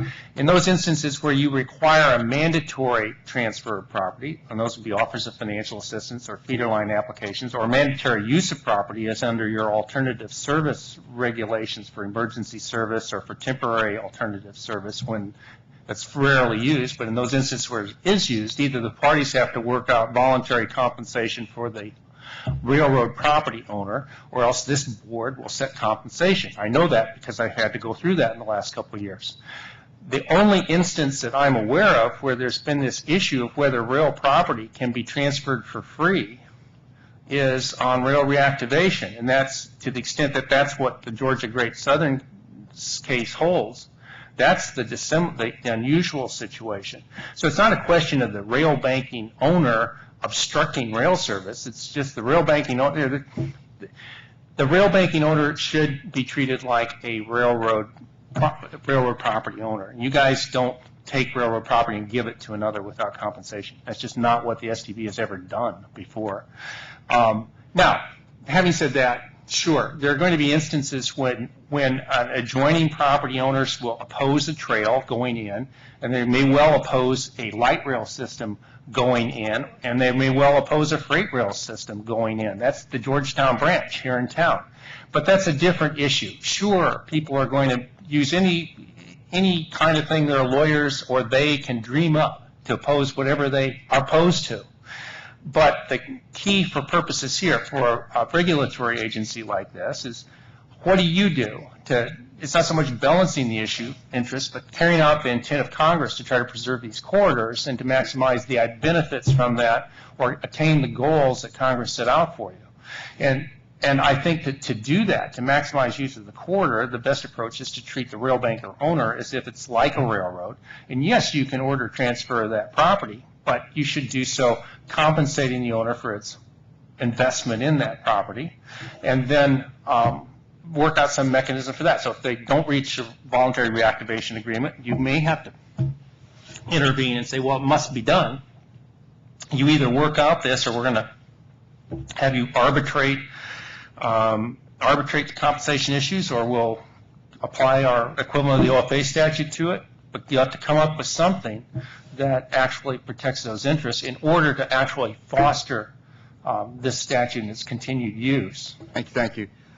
Respectfully, I'll say I don't think I agree with your concept of sort of dual ownership, or I'm having this vision of you go down to the county courthouse and you look up who the owner of the rail line or former rail line is, and it says, you know, XYZ Railroad, and it says also ABC Trail. It's sort of, I mean, to me, it just, I'd have to really understand how that comports with sort of our notions of property ownership and rights. Yeah, I think that Georgia Great Southern is the real problem there. If you go down to the county courthouse, there'll be a deed. In 99-point-something% of rail banking cases, the railroad transfers the property by deed, quitclaim deed. All of our interests are transferred. So you go to the county courthouse, the owner is Madison County Transit, but Madison County Transit's quarters. It's not Norfolk Southern or N&W or IT or Illinois Central or Union Pacific or any of the predecessor entities. It is Madison County Transit. This right of rail reactivation is a regulatory disposition of the common carrier obligation, which is a different matter, and that is handled by the board. Right. But you have raised a broader issue, Mr. Vice Chairman, and that is that it is difficult many times to work out to the satisfaction, particularly of state courts, what the actual role of the STB is and how that federal interaction relates to state property law. That's something that we struggle with repeatedly. Right. But that's a broader subject than this. I think we're all mindful of kind of the progression or the relationship between railroad right-of-way, trail under the Trails Act. We have a lot of precedent and success stories there. Then you take it to commuter light rail, and then you get you're closer to your ultimate analogy of, you know, the county jail, or let's say it's the new parking lot for the light rail. Light rail is actually somewhere over there, but they need some extra land and need to intrude on the trail. So it's not really light rail, but it's property to help light rail. Or then it's property to help some other public good that local, you know. So I just, where that line draws, where we sort of say, you know what, we're no longer really under the Trails Act here. We're under another scenario. I mean, where public goods can be achieved, and we can work this out, but let's not kid ourselves and say it's under the Trails Act. Yeah. Well, basically, the Trails Act treats continued trail use as if it were continued freight rail use, and for purposes of state and local law. And I mean, let's forget about the Trails Act for a moment. Just take a regulated freight rail corridor. The LA area bought a lot of that stuff from Atchison and from Southern a decade or 15 years ago for light rail and commuter rail development, and left the common carrier obligation for freight with the freight railroad, but gradually those things have been abandoned, and they're being converted in many instances into a passenger or light rail system within California. And you can also operate freight rail and light rail, passenger rail in the same corridor. That's done. Heavy commuter rail on freight corridor in the Northeast. I mean, and the only reason I think people are looking for exclusive passenger corridors sometimes is to smooth these things out so you can get faster rail service. But there's no reason that you can't, in the abstract, operate. The Europeans do it all the time. They'll have freight and light rail on. You go on big Swiss railroads, little Swiss railroads, they'll all have freight rail cars traveling over those things or parked alongside. They put them out when the tourists and the local residents aren't using the rail to get up to those chalets.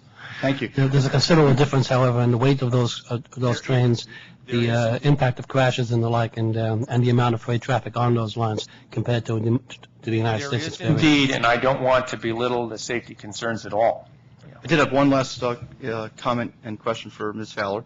You mentioned something of great interest to me, sub-allocation, which to many people in the room might sound like hyper-technical jargon, but for those of us who have worked on the Federal Aid Highway Program and the Enhancement Program and all the different programs under the Federal Aid Highway Program, whether it be the congestion mitigation, air quality allocation, or the enhancement grant. I just will say I understand the local government, especially historic support for sub-allocation of pretty much everything and anything possible that flows out of Washington. I will just say, in my experience running a state DOT, the third largest state DOT in the country at the time, we spent a lot of time trying to modernize our accounting and bookkeeping, and I learned that we had a large amount of money, millions of dollars, sitting from past year's enhancement grant allocations out to Yes, you did. local governments. And we did something while I was there that had never been done before. We sent a very nice, courteous letter to all of the holders of those grants, saying, we noticed you haven't, the grants haven't been used in over 3 years, or I forget the exact time, but it was a significant period of time. Please let us know if you intend to use the grants that you applied for and received. If so, just give us some indicia of your progress. Show us that you have a plan. And I was amazed. Dozens and dozens and dozens of localities wrote back quite promptly and said, "Thank you. It's good to hear from you. Take the money back. This project has gotten bogged down. We've run into regulatory problems. We've run into environmental problems. We've run into local controversy. We thought the streetscape was a no-brainer, but when all the shops on Main Street heard they were going to be put out of business for 6 months while we tore up the sidewalk, we realized that maybe we shouldn't have applied for that grant." Long story short, we recouped millions of dollars and put it out to local governments and trail operators and battlefield preservation groups that had real and actionable plans to advance the public interest. And so I just would say, beware of sub-allocation. Make sure there's some safeguards, because you can sub-allocate a lot of money and never see the benefit. Well, two things. Number one, this is accompanied by efforts to streamline the ability to implement small-scale, low-impact projects. Part of the problem with the enhancements program, as you know, is that the spending of the money was often held to exactly the same standards. Put in a bike rack, you had to go through the same procedure that you were if you were building an interstate cloverleaf. That was just quite absurd. So that's one thing, is that the sub-allocation is accompanied by expedited implementation plans. But you raised a very good point, and I might want to speak to Chairman Oberstar about what does the state do if it finds that there is a huge backlog of money not being spent, that there might be some way for the state to pull that money back and reallocate it. So that's a very, very good suggestion. Could I just make one point as this discussion about the rail trail, passenger rail, freight rail? Mm-hmm. Currently, we have examples where the rail banking statute says you have to have a trail there. It does not speak to passenger or light rail. But if a locality wants to put in light rail and keep the rail banking statute intact, as long as they keep the trail intact in tandem with the light rail, in other words, the rails with trails, they've not violated the provisions of the rail banking statute and can proceed. And we are actually looking to that as the need for light rail grows in this country, and our corridors that currently have trails in them become increasingly in demand, that this combination of rails with trails will be a way to accommodate both needs, but also will create, as Mr. Muntane described, very efficient systems, because trails parallel to rails increase the catch basin for the transit system itself. And so we have the two modes working in tandem, and that looks and feels really good. I have no further questions for this panel, Mr. Chairman. Well, thank you very much. We appreciate your testimony. It was very helpful, very informative, and very useful. Thank you very much, Ms. Fowler. Thank you very much, Mr. Muntane. Safe trip back. Next panel, our railroad interests, representing the Association of American Railroads, Edward Hamburger, the CSX Transportation, Peter Schutz, and C&J Rail Corporation, Eric Strohmeyer. So, gentlemen, please be seated. And we will begin with Mr. Hamburger. Again, please be mindful of the times. Go over there if you want. Yeah, Ed, you're over on the far right. No, that's This is not. actually the left from where I'm sitting. Okay. I wasn't suggesting you at the far right. I was just.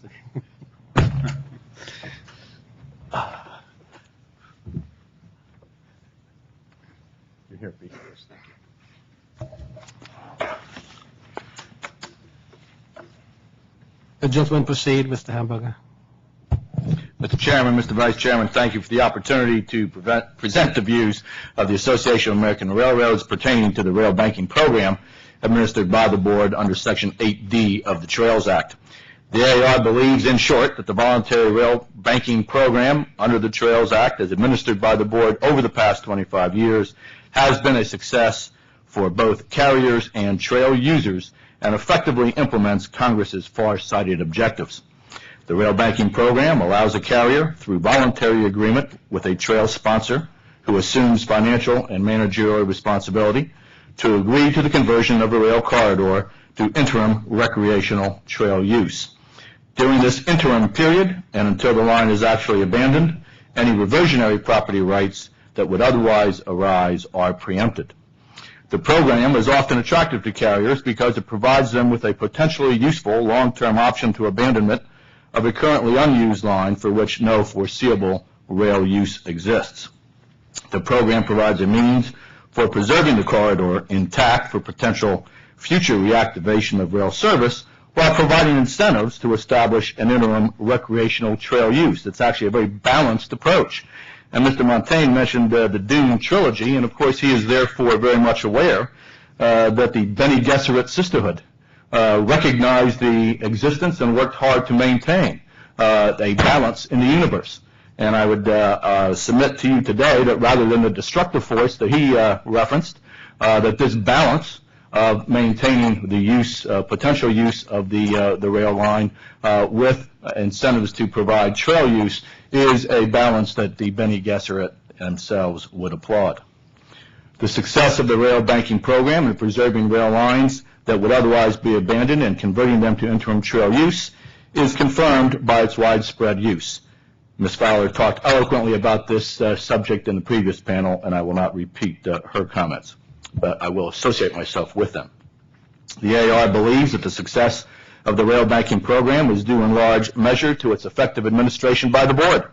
The board's regulations are straightforward, do not impose undue procedural burdens, and appropriately reflect the ministerial nature of the board's role under the Trails Act, that of facilitating the negotiation of voluntary interim trail agreements. The board's regulations effectively implement the program as Congress intended and should be kept in place. In response to your specific questions, the AAR would not object to a board requirement that the parties provide the board with a notice when a Trails Act agreement has been successfully negotiated. Such notice could certainly be deemed useful by the board in monitoring the program. The AAR, however, believes that there should not be any board requirement that a copy of the interim trails agreement be submitted to it. As the board recognizes, such agreements are private agreements that fall outside of your regulatory jurisdiction and could contain concessions by the parties on either side that would not otherwise be offered in other interim trail negotiations. Collection and potentially public dissemination of the agreements could add unnecessary complications in the negotiation process. Our one suggestion for improvement to the rail banking program is that the board informally encourage, but not require, parties to anticipate in their agreements potential issues that may arise, And Mr. Chairman, as usual, you've identified one way to address the issue of reinstating rail use, and that should be an issue of whether and what amount of compensation, if any, is due to either party should the carrier exercise its right to restore rail service at any time. This would avoid potential problems at the outset. In the absence of specific terms in the agreement, the AAR would consider that the party proposing to reactivate rail service should bear the cost to restore the corridor for rail service use. The board also solicited comment on the future of rail banking in an era of constrained infrastructure. We submit that so long as the future holds economic uncertainties for any particular industry or enterprise, the rail banking program will continue to serve a useful purpose. The changes in shipping patterns and demand for various products change, and therefore the potential for the need for rail banking opportunities is there, and we believe that the public interest is well served by providing the opportunity for the economic and environmental benefits of rail transportation to be provided for a time when it might be needed in the future. Perfect. You're getting very experienced with this, Mr. Hamburger. Mr. Schutz. Yes, good morning, and thank you for this opportunity to be heard by from CSX. Let's see if we can go to the...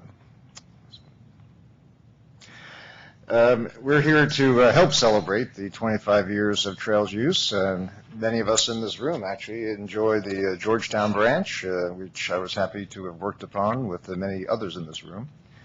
The Capitol Crescent Trail is another piece of trail success. CSXD, of course, supports the comments of AAR and the all the good purposes that the Trails Act supports.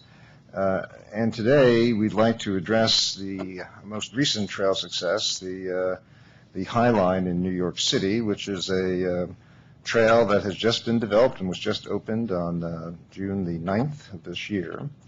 And we're going to talk about the High Line through using the Conservancy Friends of the High Line slides that we asked them to prepare for us. And as you can see, the High Line is a city park of the city of New York. This is a aerial description of the location of the High Line. It's the west side of the borough of Manhattan, extending from the Meatpacking District to the Javits Center. Now, everything has a history. This slide depicts what railroading and horse-drawn carriages were like on 10th Avenue in the 1920s. And you can see the railroad is quite there. It's called Death Avenue because of all of the complexity of operation. This sponsored, as you can see here, we had various state laws requiring us to have horses in front of the New York Central locomotives as they went down the street. Public processes took us to building a very nice elevated structure, as you'll see here. And this was the High Line when New York City had a great deal of industrial activity going on the west side of Manhattan. I know both the Chairman Mulvey and myself are native New Yorkers and don't quite remember back this far, but over time, thank you. But over time, the heavy industry of the west side of Manhattan declined. And the High Line became a little seedy, so to speak, and went through an abandonment process. And as part of this process, some friends of the High Line were formed, and they started dealing with various public and elected officials. And there's a quick timeline of the High Line itself. And most importantly for this proceeding, the C2 process got underway in 2002, and the board issued its C2, which enabled this park to be formed. Of course, it wouldn't be a park without a groundbreaking, and many popular figures attended this, and elected officials. And the construction started. And you can see, essentially, they took it all the way down to the back down to the bed and rebuilt up. Some pictures of some of the construction work going on. The bridge, all the paint was removed and was repainted. The viaduct is 1.5 miles long. And some more pictures. If anyone is familiar with the city of New York and the public park system, that's the official color of the city parks. This is a demonstration of the care that went into installing the new beds here for the trail. And these are some of the planks you'll see later. Various plantings going on. And the Friends of the Highland were very concerned to ensure that the rail history of this park and trail was recognized. So all through the beds and trails, they actually re-employed old rail from the Highline. Another example of some of the quality construction. This shows that there's various accesses along the Highline. Obviously stairwells and elevators, and wouldn't be a groundbreaking without many elected officials. You'll recognize quite a few of these folks in the picture. Congressman Nadler, Mayor Bloomberg, Madison, and then Furstenberg there, one of the great donors of the reconstruction. And here's a picture of the final product. I also going to mention in a moment about kind of creative additional usages. This is a hotel that's been built over the High Line, everything to clearances to ensure reactivation. And pictures of public usages here. You recall the Death Avenue beginning slide with the fellow on the horse? Well, they actually built this kind of amphitheater there and enjoy the just a few more pictures very quickly. Some of the development going on, the Whitney Museum, residential development. And my final slide here is just to show you the amount of activity on the High Line. This is in the first 10 days, and over the holiday weekend, the Friends tell us that they had over 45,000 people on the High Line using the trail. And the High Line's website is identified here. And the Friends of the High Line have asked me to make available to anyone who likes maps of the High Line as well as membership applications. I have them here. Thank you very much. I'm sorry to run over. Yeah, that's fine, Mr. Schutz. As a native New Yorker, former native New Yorker, New York City very much appreciates the investment in the High Line and what a beautiful addition it is to the New York City park system. So, Mr. Stonemeyer. Morning, Mr. Chairman and Mr. Vice Chairman. On behalf of C&J Rail Corporation, the board has heard me testify on numerous occasions about loss of the system around the fringe. And of course, rail banking is a mechanism for preserving portions of the system, and so we felt the need and desire to come down here and testify today. In addition, we've worked on numerous projects in numerous abandonment proceedings, and you've heard me testify previously. And so we'd like to talk a little bit about the rail banking provisions and sort of with a little bit of a bent on reactivation. We've heard about preserving them, but we haven't heard the process of putting them back into the national rail system. In fact, the board hasn't given an extensive amount of thought up until now on how do we go about doing that.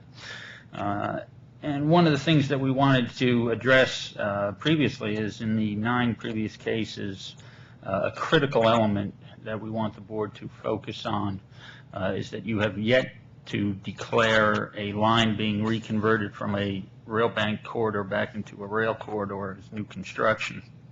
And we hope that the board, in any decision that you do with regards to this proceeding, holds those precedents as well.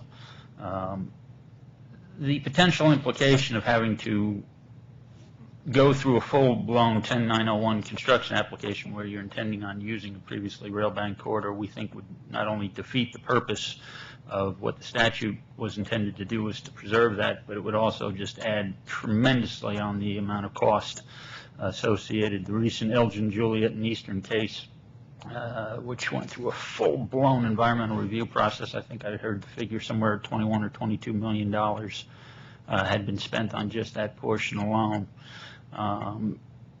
If you were to impose new construction provisions on previously rail banked corridors, it would send the cost through the ceiling.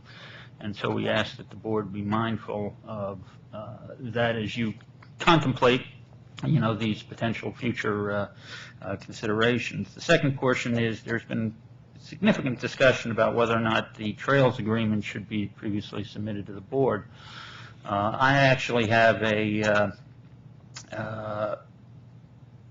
concern only in so much that I think the trail agreements should be submitted to the board for determination, as we have heard. And as the board is aware, in the case that I was recently involved in AB 10321X, which was the case in Vicksburg, Mississippi, the trail user in that case was the city of Vicksburg that ultimately acquired the line through the trails agreement.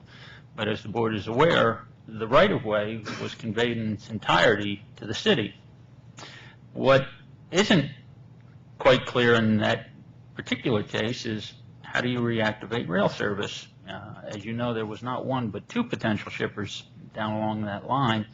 The existing shipper was able to relocate his facility to a transload facility up from his facility at less cost than acquiring the line.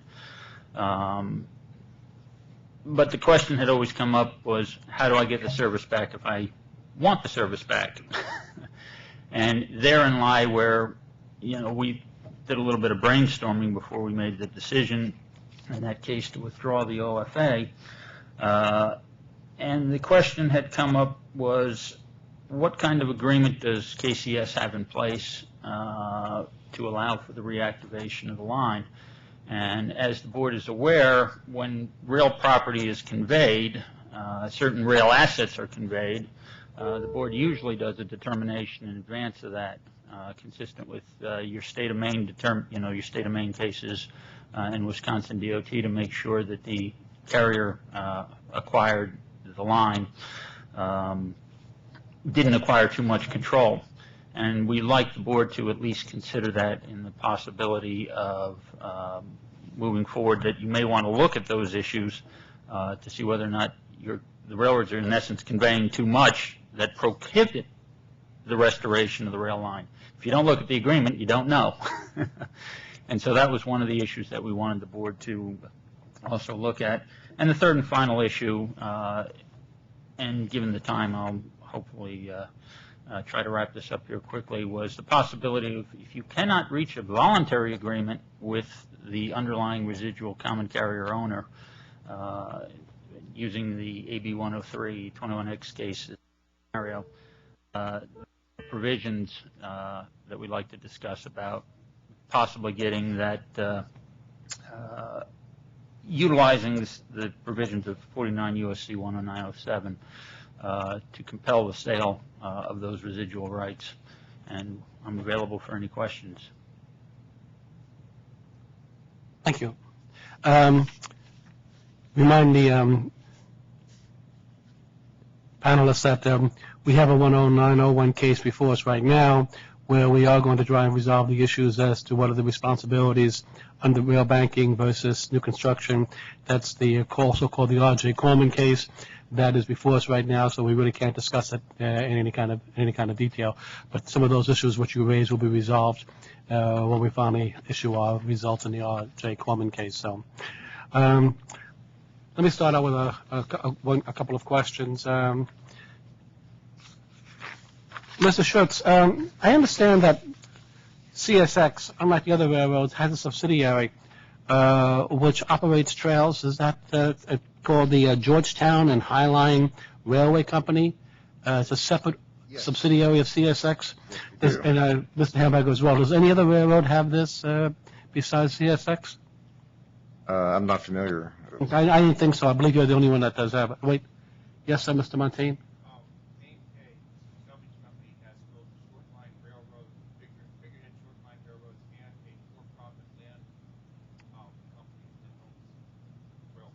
Okay. So there's a short line that does, but you're the only class one that has a subsidiary. Acting Chairman, if you could, just the stenographer kind of signaled to me that he had difficulty picking up testimony that might have been volunteered from the audience. I don't know if you just want to clarify that for the record. Thanks. Right. He mentioned that there was a short line railroad, the AK Railroad, that also has a short line railroad, but also has a subsidiary properties, and they operate a trail as part of it. It's a for-profit company, and so it has both a railroad operation as well as a subsidiary that runs a trail. But the point was that only the CSX of the Class 1 railroads has a subsidiary. And that was Mr. Muntane. Mr. Muntane, who testified earlier, yes. Mr. Schutz, Yes, we formed that as an aid to preserving corridors for trails use, recognizing that sometimes it takes a considerable period of time to work out arrangements and for people to get the funding necessary to support trails. We've been, I think, very cooperative in the trails use over the years, and I think you mentioned earlier about the time it takes, and we appreciate the board's extension of the time that it customarily gives the parties to conclude their voluntary agreements. We look forward to those extensions so that people can secure their funding and move forward. The subsidiary was designed as an aid to protect the right-of-way in period times when it takes a long time to work out agreements. As a matter of practice, whenever two parties are in negotiations and both parties come before us asking for extension, we generally accommodate those requests because both parties are indicating that they are moving towards reaching an accord, moving towards resolving their differences, and we want to be accommodating, and we want to help to bring about a mutually beneficial resolution. There's a number of times, though, and it's been alleged by the Rail Trails Conservatory and others, that the railroads refuse to participate in it's a voluntary program, and railroads don't want to participate in a integration of a trail. Could you, Mr. Hamburger or Mr. Schutz or Mr. Strohmeyer, spell out some of the circumstances under which a railroad would say, well, a trail might be a nice public benefit, but we don't want to be involved in that? Well, I think the previous panel beat this around a little bit, and that is, what is the ownership right of a private sector railroad for a private piece of land on which it is operating? And it is its right to come into this board, ask for an abandonment. If there is an OFA, then another carrier can come in, and if maintain the rail use, which is a very high priority. If not, then of course, if there is a great local demand for trails use, then the city or the county can exercise its right of eminent domain to establish such a trail. And then finally, if none of that occurs, the railroad is free to then negotiate the sale of its property. So, one has to take a look at all of the options on the table. And Ms. Fowler slipped in the word windfall profits. I don't consider it a windfall profit when one sells a piece of property for more than one paid for it. So, it is a series of considerations, and maintaining the right-of-way for future use is one of those. But certainly there are times when you can foresee that may not be the case, and it is your fiduciary obligation to your shareholders to maximize what you can for that private piece of property. Mr. Schutz, anything to add? Just some practical considerations. As long as we own the property, we're of course responsible to the public communities for its upkeep, and of course there's always liability concerns with bridges and things of that nature. So in some instances, if we don't see a likelihood of successfully concluding a trail, we may not wish to enter into a long period of negotiation. But again, we're very desirous of looking forward to our properties being reused for other purposes, private and public. And as Mr. Hamburger just said, the trail use is a public use, but there are other public uses of the properties. For example, in New York State, we are required, after we conclude the abandonment process, to make our properties available to the state and local subdivisions, and they have a right of first purchase. This is common also in Massachusetts and other places. So the governmental authorities like to have the opportunity to reuse the properties for maybe roadways or parks or other public purposes. So the whole abandonment process is a piece of this puzzle of kind of reuse of the property. The only thing that I would have to add on that is, if I was sitting in the position of an abandoning carrier, I would be seeking to maximize whatever return that I could get. In the KCS case that I cited earlier, it was quite obvious to Kansas City Southern that they were seeking the, maximum price that they could get for their real estate. And I certainly wouldn't be advocating a position that would begrudge them, their fair consideration. I happen to also work, speaking of the High Line, if the board may recall, there was a feeder line application by the 40 Plus organization in that proceeding back in 2001, 2002. I had been asked to actually conduct a study. The group advocating the feeder line didn't like the conclusions that I reached because gentrification was occurring at such a rapid pace in the Chelsea section of Manhattan. I thought it was kind of a silly waste of time, energy, and money when the lofts that these industrial buildings were being converted into were going for sky-high real estate value. It was like, you're not going to put a warehouse in that portion of Manhattan. It's just the nature of the beast, and I'm very grateful that CSX actually chose to go the way that they did and preserve the corridor for some future use, because I think they probably would have made more money had they not gone that way, just by the nature of the beast. They would have had some demolition costs, but with the way New York City real estate exploded shortly thereafter, their decision to do what they did was actually quite noble. What came up earlier was this issue of a contract and a prototype contract. And Mr. Hamburger, would the AAR be interested in working with a group like the RTC to develop some sort of boilerplate Trails Act agreement that would clarify who's responsible for bearing the cost of replacing bridges and making other necessary repairs when rail service is going to be restored over a rail bank line? We've not specifically discussed that in preparation for this hearing, but I would certainly recommend to our members that they would participate in such an activity. Mr. Schultz, would that be something that the CSX would be interested in working with these trail groups to come up with some sort of boilerplate language that would try to address all these issues that seem to come up as to who bears the responsibility and liability, et cetera? Yes, we're always willing to work with folks. We've had conversations, of course, over the years with the Rail to the Trails Conservancy.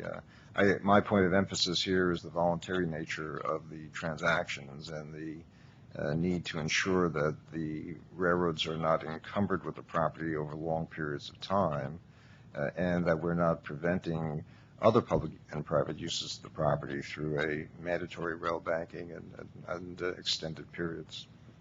Well, there's this question of the public character of rail corridors, and they are private property, but as has been also was Mr. Muntane pointed out before, they are private property charged with a public use and public regulation and the like. And I'm not a lawyer, but I do go back. Remember the cases like Nivea versus New York and some of the other ones. I think that we dealt with this issue of private companies charged with a public interest, and trails actually certainly represents a public good. And is there something to be said to that the railroad rights of way are in fact a public good that need to be preserved above and beyond restoration of rail service, but can be converted into other things like trails for public use, and that's a good use and a fair use of that property with just compensation?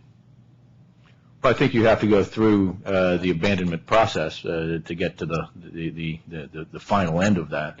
And as Mr. Montaigne did accurately portray, it is a regulated piece of property, and that's why we have to come here to get free of the common carrier obligation. But then once that occurs, if there is plenty of time in that process for others to come in and with a OFA and preserve it or transform it into other public uses with appropriate financial assistance. But if you get through to the abandonment, then it should be free and clear, it seems to me.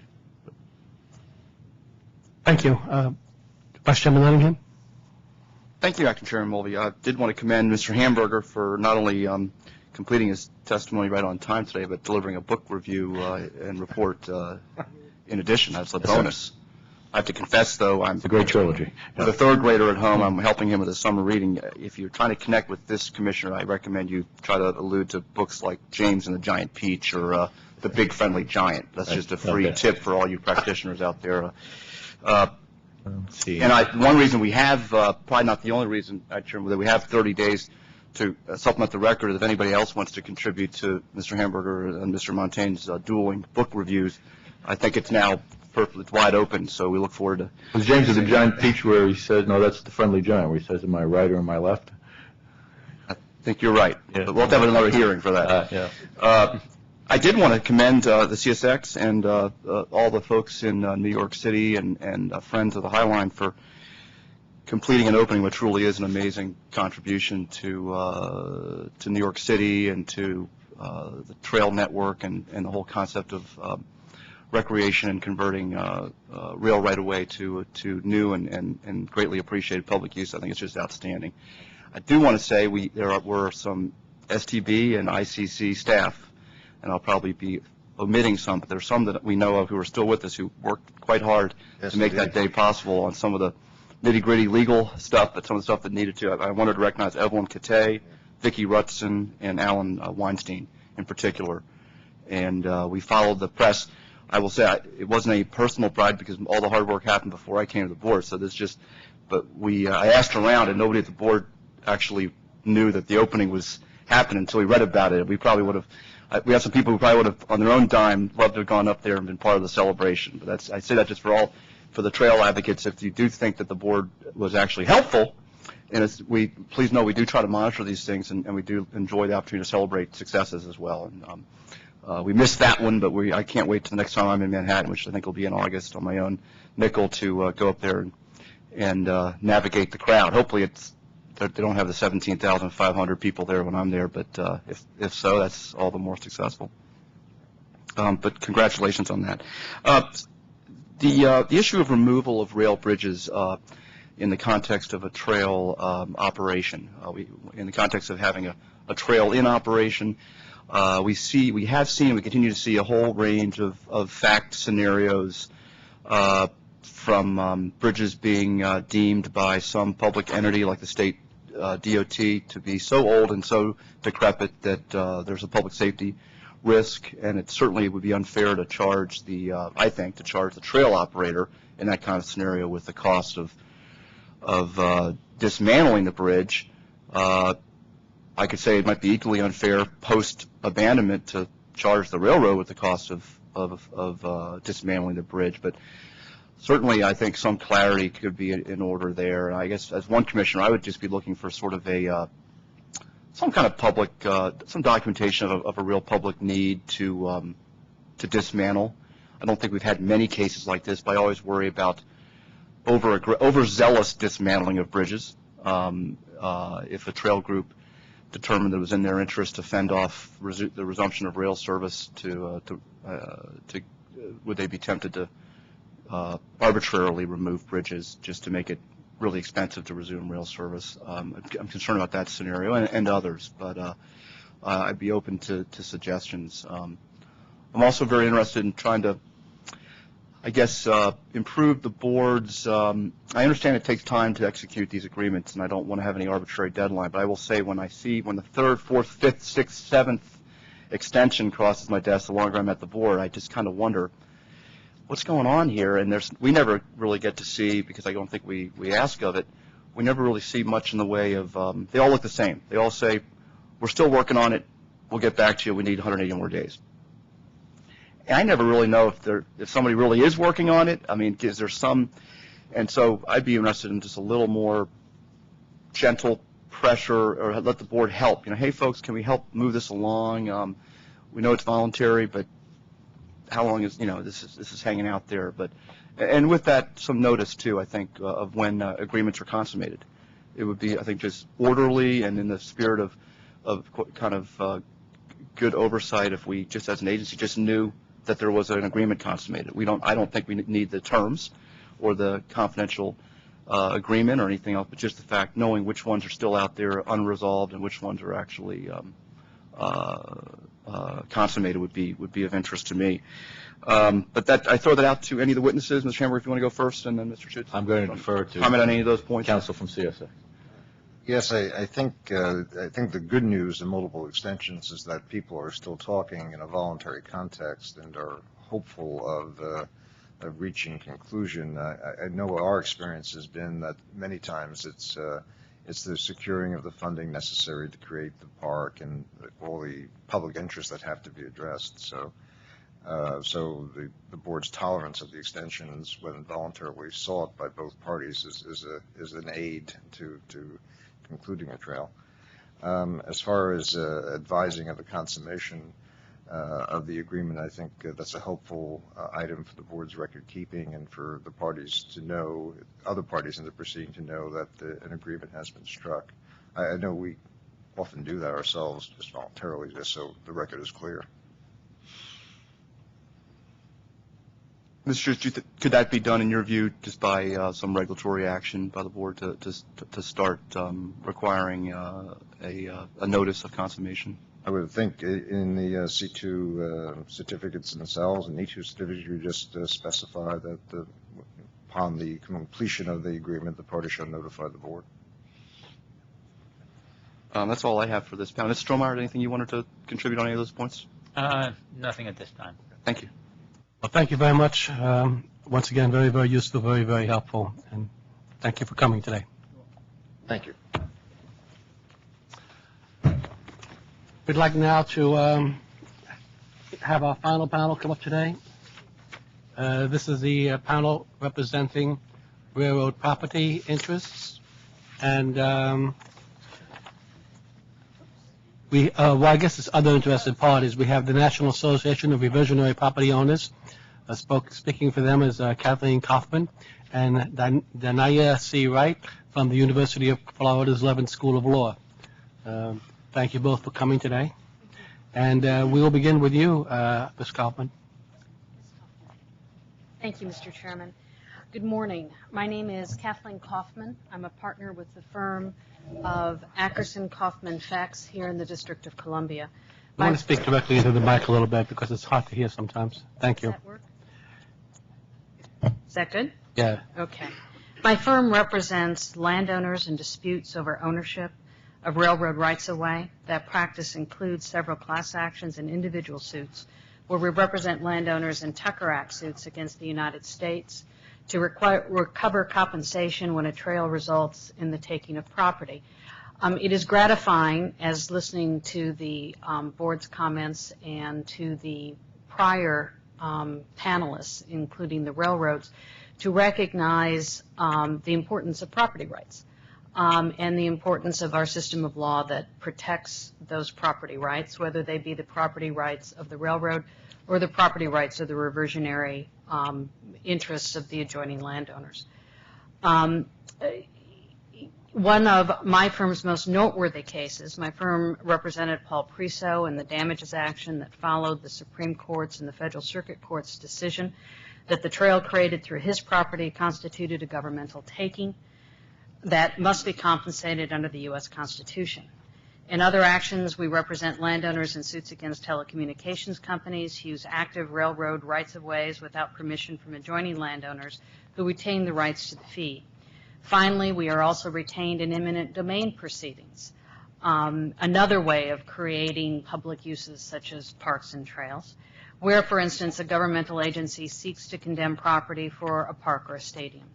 Today, I'm here representing the National Association of Reversionary Property Owners, whose written testimony has been submitted by its executive director, Richard Welsh.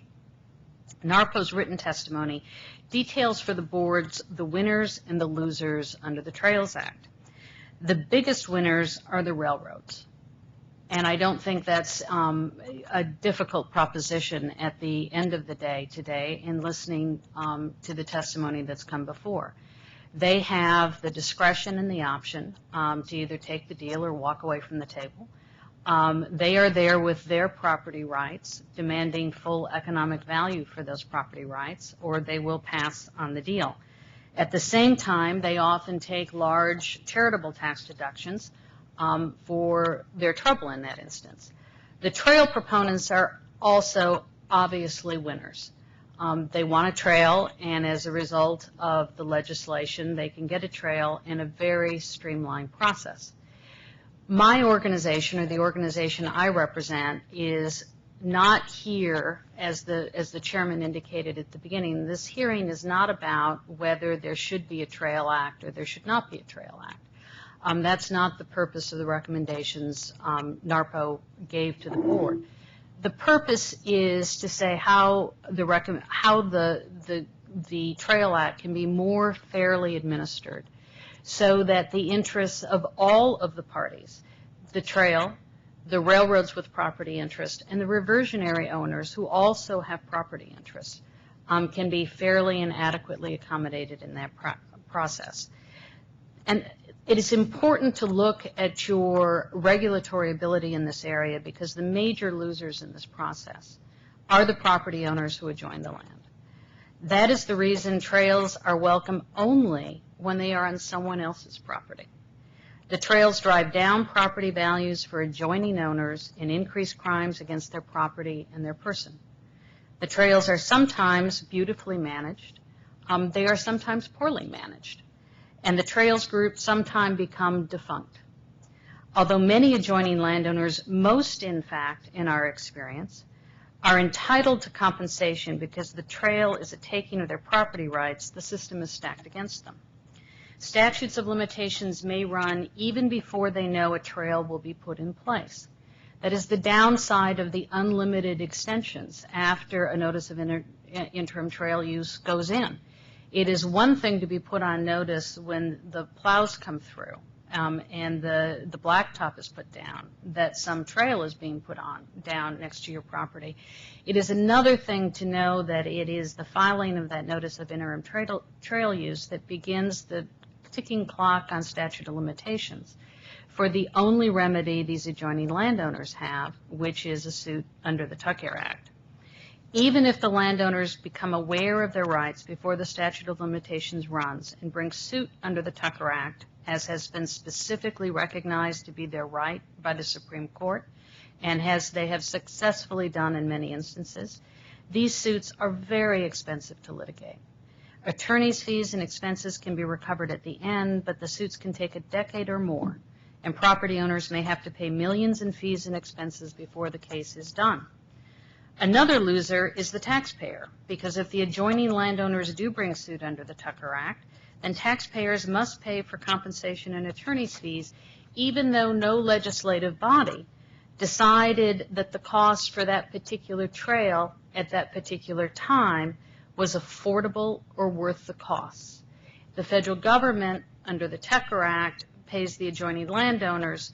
The parties at the table negotiating the trail use agreement are the railroad, who is there to get money for its maybe 50% rights on that rail. The trail group is looking to raise money to make it as nice as they can, but the economic costs of compensating the adjoining landowners is not in that room and is not on the shoulders of either of the parties who are negotiating that trail agreement. It is a lovely thing to have a lovely trail. For the community as a whole, the National Association of Reversionary Property Owners does not say that it's not a public use. That is a proper means for which property can be taken.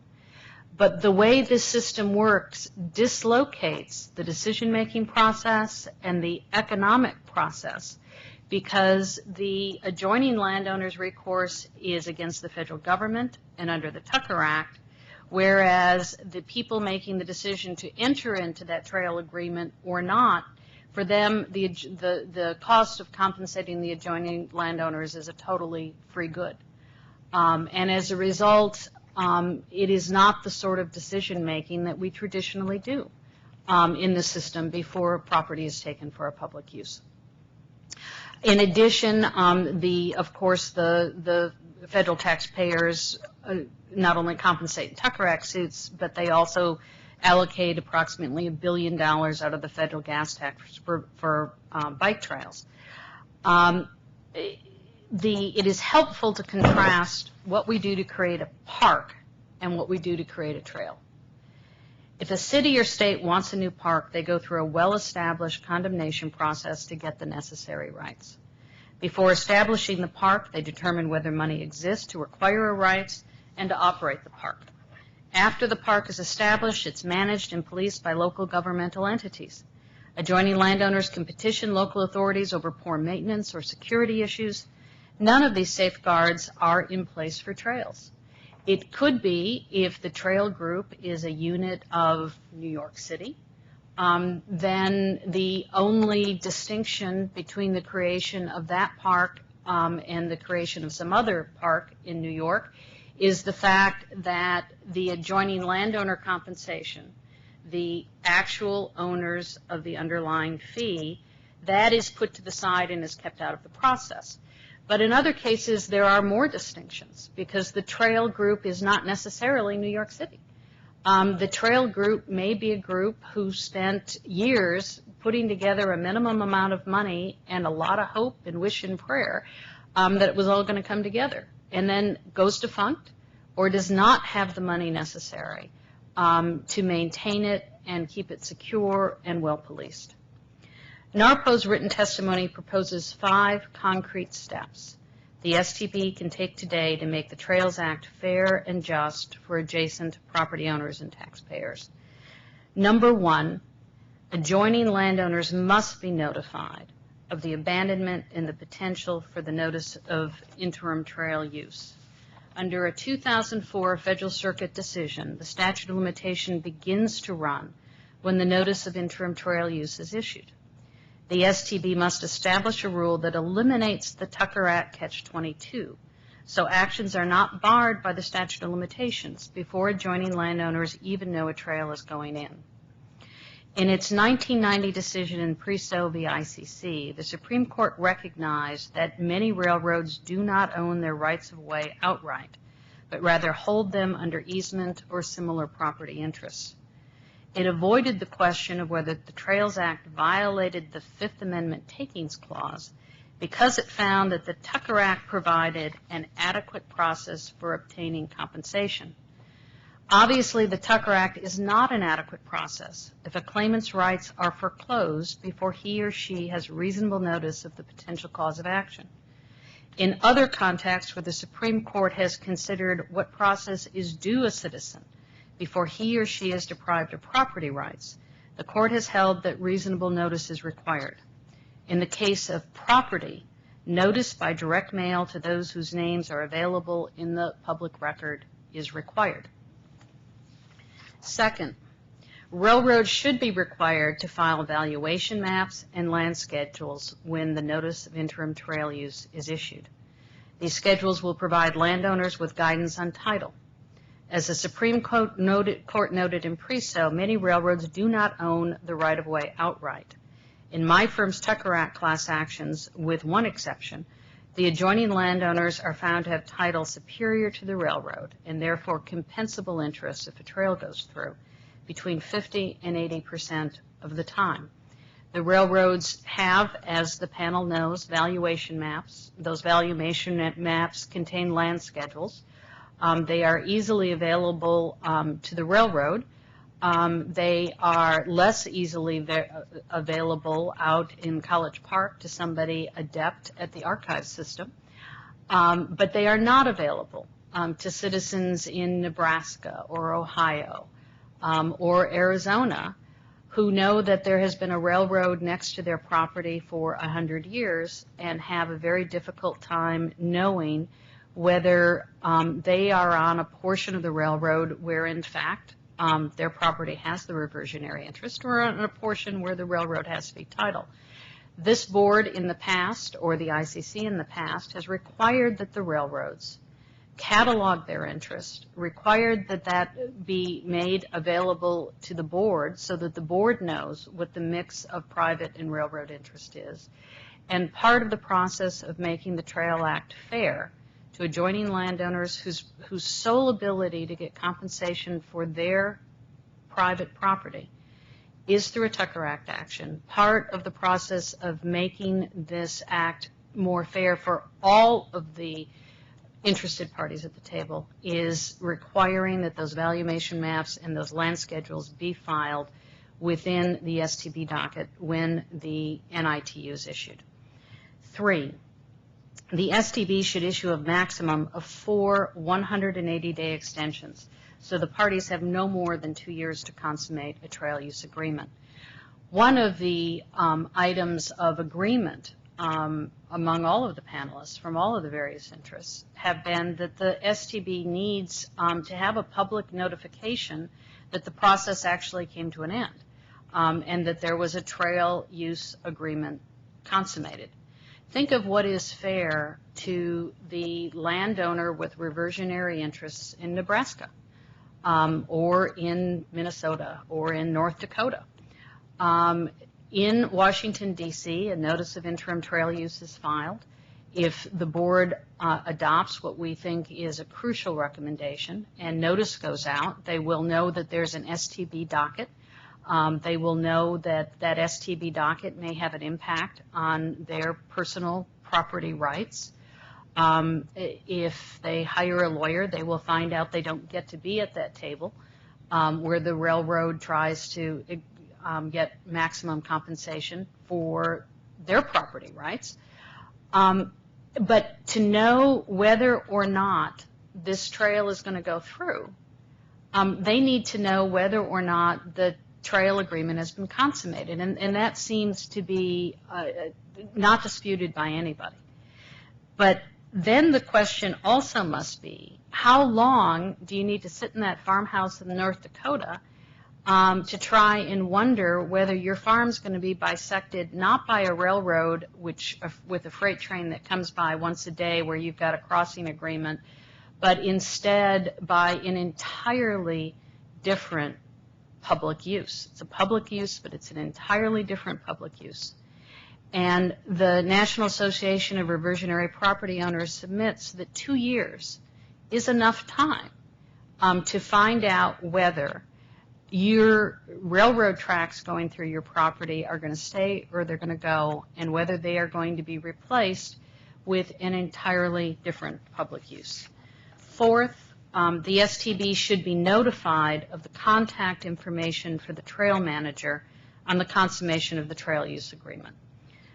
The consummation of the trail use agreement may be at the end of the story for the STB, it may be the end of the story for the railroad, but it is the beginning of the story for those adjoining landowners who now need to deal not only with beautiful, beautiful parks, which made their cameo here today, but with a lot of not so beautiful parks, with trails that the funding was too shoestring on, where the maintenance is not what it should be, where the security is not what it should be.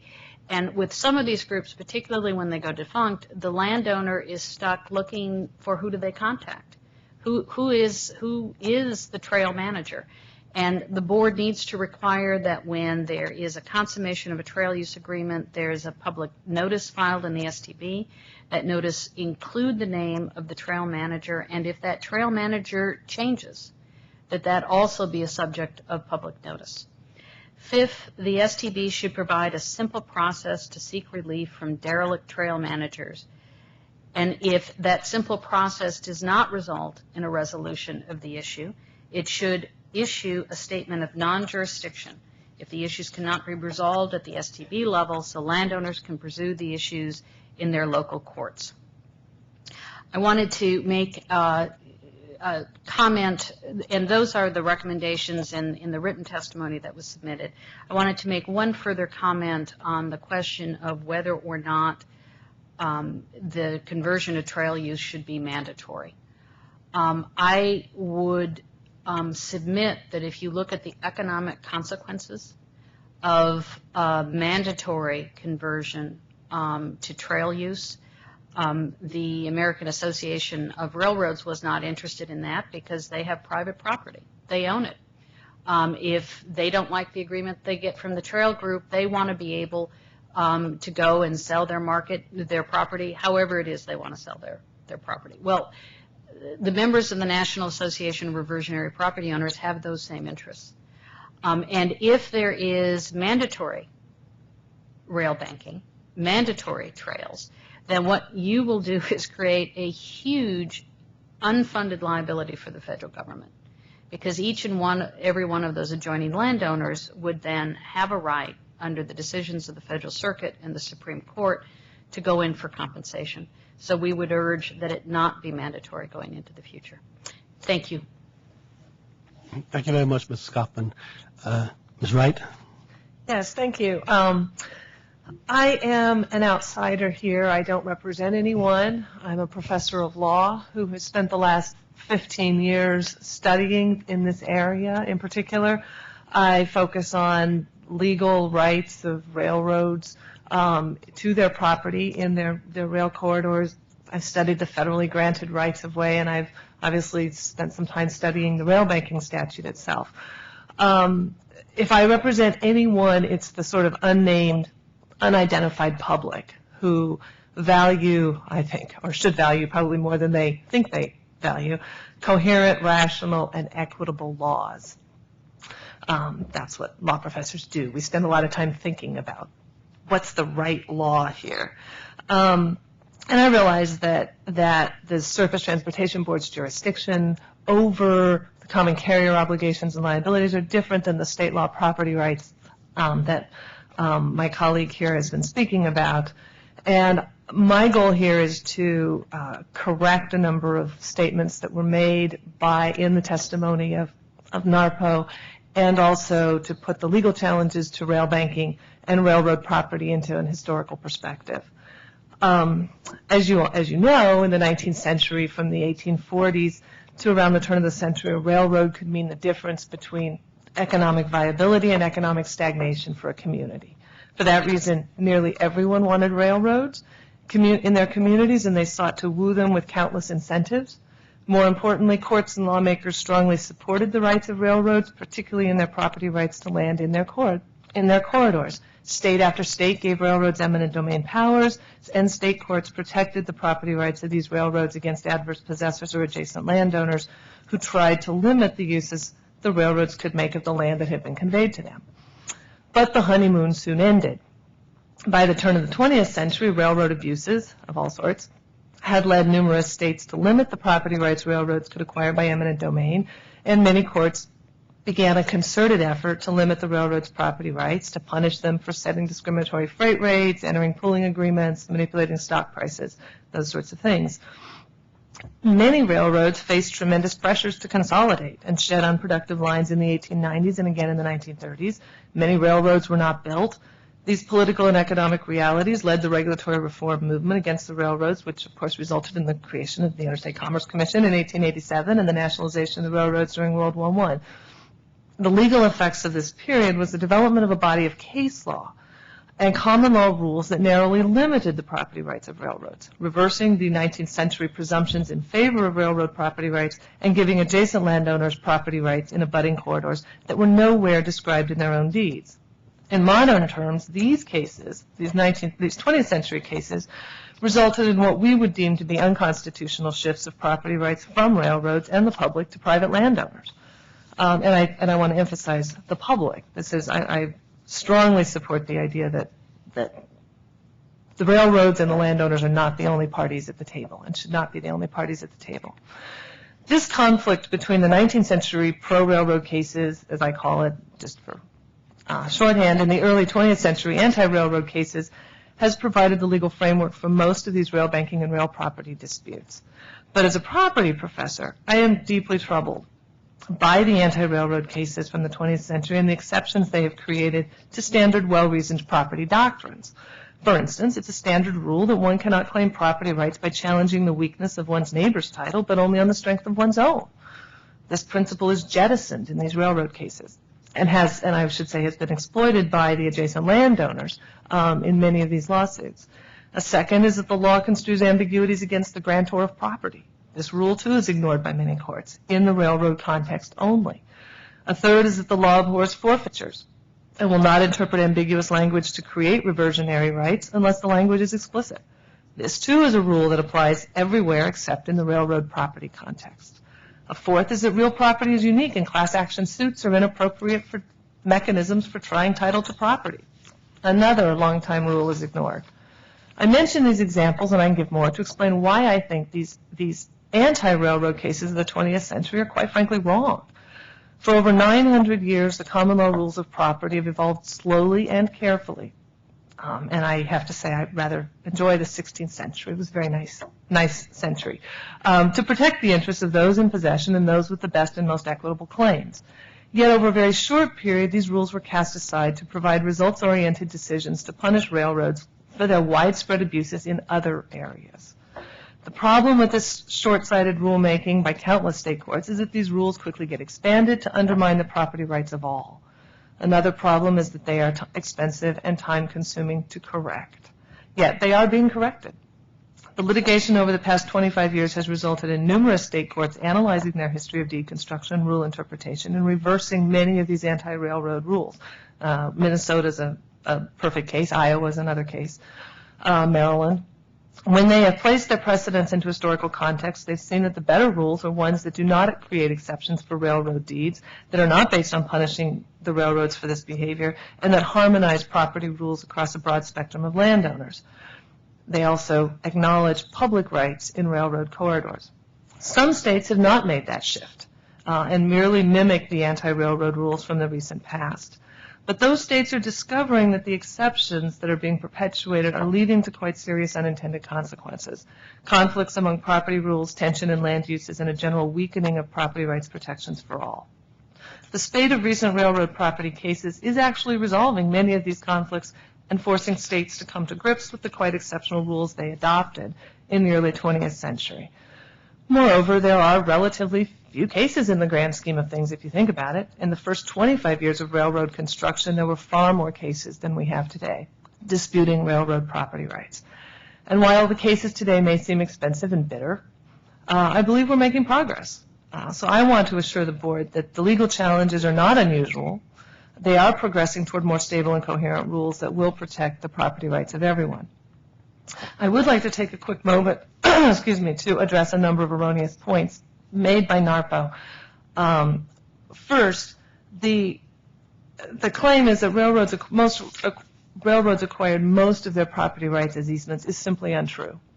I have examined over probably 3,000, and my students and I have examined over 7,000 railroad deeds from the 19th century, and I can attest that over 80% of those from states like Pennsylvania, New York, Ohio, Indiana, Kansas, Missouri, Iowa, Idaho, and Washington are clear, unambiguous, fee simple, absolute deeds in the railroads. Most of the remaining 20% were intended to be fee simple deeds but contain what would later become, in this later period of case law, ambiguous elements like use of the term right-of-way. In the 19th century, when these deeds were granted, the parties understood that fee interests were being conveyed, and the courts, for the most part, supported that. And the courts applied basic common law property rules of construction to protect the title of the railroads, which were the parties in possession who had paid valuable consideration for that land. And I have to say, I am not paid by the railroads to say this. This is my belief that this is an area of law where courts really need to do some serious thinking. Second, the vast majority, and I don't have specific data on this, but from what I have looked at on a somewhat anecdotal basis, well over 90% of adjacent landowners do not acquire any rights to abutting railroad corridor lands when they acquire their property. Most of their deeds exclude the railroad corridor land from land being conveyed to them, and they should not be able to claim property rights simply because they adjoin land that may have a clouded title, especially when that land is infused with a public interest. They did not pay to purchase the land underlying a railroad corridor, and they have not paid taxes on that land. Moreover, where railroads have taken a tax deduction for donating corridor land, those deductions have not gone unchecked. The Internal Revenue Service has challenged many of the claims and ultimately settled the appropriate tax disputes by examining the railroad's title to the lands being donated, and I can say that because I have been a part of that. The Department of Justice is not protracting litigation. They're defending the public treasury against claimants who hear the clink of a cash register when they see a public trail being built. As you know, the Supreme Court in Purcell did not hold that all rail banking and interim trail use would be compensable. Quite the contrary. The federal courts determined that whether compensation due is on a case-by-case matter based on intricacies of different state law. So arguing the legal issues are complex and are slowly being resolved is one of my goals, but my second is to assure you, that rail banking is a success, that the difficulties of reactivation can be resolved relatively easily. I support the suggestion made by Richard Timmons of the American Shortline Railroad Association of creating a committee to study possible future regulation changes to facilitate the primary goal of rail banking, which is corridor. One more sentence, thank you. But we must not forget that as land becomes more scarce and resources more limited, we should put land to its highest and best use. whenever possible. It may be that recreational trails are higher and better uses in some instances. And this goes back to Mr. Montane's point earlier. Would we destroy a popular trail like the Capitol Crescent Trail, especially if it had light rail on it, to reestablish freight service for one's shipper? This board can offer significant leadership on how we can develop rules to balance the competing interests and protect the public's rights in these national assets. And I look forward to the board's guidance in establishing regulations to help balance these interests, so I can move on to something else in my scholarship. Thank you. Thank you very much. Just a couple of questions. Ms. Kaufman, how do you reconcile your claim that the existence of a trail reduces the property values of adjacent property owners with the Conservancy's point that, in fact, property values next to trails actually are higher?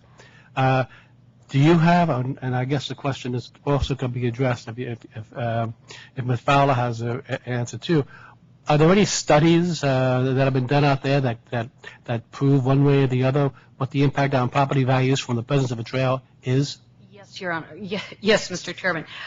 In the written testimony of the National Association of Reversionary Property Owners, you were referred to one study, which I believe is available on a public website, and I believe was done in the state of Washington. It's on page 3 of the written testimony. The results of the study, the effect of environmental zoning and amenities on property values in Portland, Oregon. And land economics, is that the one? Yes, May 2004? Show property values next to trails and cemeteries indicated a 5.4% yearly decrease in property values. Now that's different than being in the vicinity of a trail. I think the difference might be analogous to it's great to live in a neighborhood with good schools, but not necessarily great to own the house next to the playground. And I think you need to be careful when you're looking at property value research to look at research focused on exactly adjacent landowners versus the effect on the neighborhood in general. In addition, there is a study in Minnesota, which I think is more useful if I submit a short written follow-up to the chairman. It's available online. It's the names of effect of off-street bike trails on home values in Hennepin County, Minnesota, and it again showed a decrease in values for the particular adjacent landowners. In many cases, the landowners were not the owners of the land at the time the railroad was built, and that the land has passed into many hands several times. How do you distinguish between people who have bought the land and one would assume paid a discounted amount for the land because it was on an abandoned right-of-way which could be converted to a trail, or versus somebody who for the land was in the family for all the time since the railroad was built back in the 19th century? Should we make a distinction between people who bought the land afterwards or people who had the land at the time the railroad was built? Well, Mr. Chairman, I would say with respect and possibly from where you sit happily, that is an issue under the Tucker Act for landowners to prove up when they prove the amount of value they lost when the trail went through. I think Professor Wright is too modest when she describes herself as strictly an academic. In fact, we often appear on opposite sides of cases with Professor Wright. She was paid to examine all of those deeds in Ohio, and actually that's a current case right now coming out of the Penn Central bankruptcy that we are on opposite sides of. Within the Tucker Act cases, what happens is there is a class action brought of all the adjoining landowners. In most of the states, there's a centerline presumption that says regardless of what your deed says, you own to the center line. And that is in part because the law doesn't want little strips and pieces of property going around without anyone who owns it. So all of the class members then come in, and they have the opportunity through the process to either have it shown that their title, the current title they own, through their chain of title, gives them compensable rights underlying the right-of-way, or doesn't. Some of them win, some of them lose in that process. My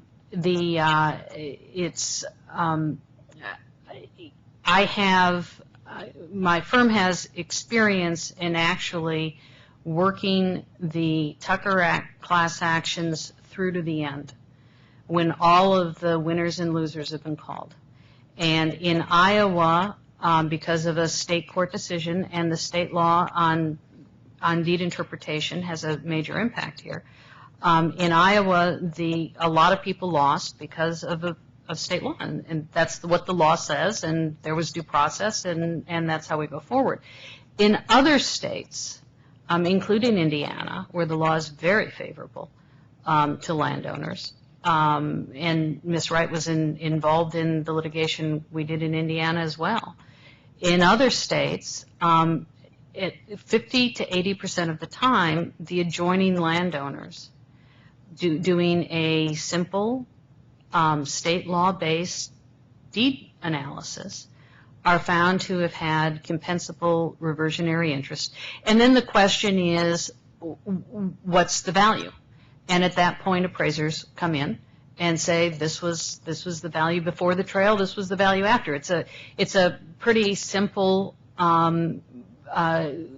standard analysis that you would go through anytime a governmental entity takes a piece of property and then is faced with compensating the landowners under the Fifth Amendment. So the board is not going to have to decide how to value those interests. The mechanism for getting value for those interests is a Tucker Act mechanism, and there is a process that is followed in those cases to make those decisions. I think the important issue for the board is to make sure that the board's piece of the process is fairly administered, so that those landowners have the ability to get into federal court and find out whether their deed is one of the deeds where deny of rights view of deed construction is going to hold sway, or whether it is going to be one where they are found to have a reversionary interest. It will vary from property to property. It's going to vary from state to state. The interest of NARPO, though, is for the property owners to be fairly compensated. Is that true, rather than preclude the development of a trail? Well, the testimony of NARPO that they have submitted in response to your request for this hearing is all focused on making the process more fair for adjoining landowners. And that is the testimony that they've asked me to come here and present to you today. I'm not in a position to tell the chairman what NARPO might, whether they would be against the Trail Act or not, or for the Trail Act. That is, as the chairman pointed out, not the focus of this hearing, and therefore not the focus of the testimony I'm here to present. Well, I did notice in the testimony that there was reference to crime that are committed on trails, that when you put a trail through somebody's property, of course, you make that accessible to the public at large, and not everyone in the public at large is equally a good citizen, and that there are crimes committed on these things. And it's particularly a problem in these long linear parks. Mm-hmm. On the Highline Trail for a mile and a half through Manhattan, very dense population, lots of eyes on the property. That's going to be one thing. You have 350 miles of trail through Nebraska, going by farmhouses, going by homes, going by businesses. It is just a natural fact of our society that security issues will arise there, and it's going to be an issue for adjoining landowners. Wouldn't they also arise in farm-to-market roads, which also go through rural areas and through farmland, et cetera? I mean, that's also places where these kinds of things could happen beyond just a trail. It is absolutely the case, and I don't think the National Association of Reversionary Property Owners means to imply that the only place crime happens is on a trail. I think, however, that there are unique factors of trails that you are not going to have. When you have a street, you have other cars on the street, you have other houses looking on the street. Depending upon the area, you might have street lights, you might have sidewalks, you might have lots of the community action that is going to serve to keep crime down.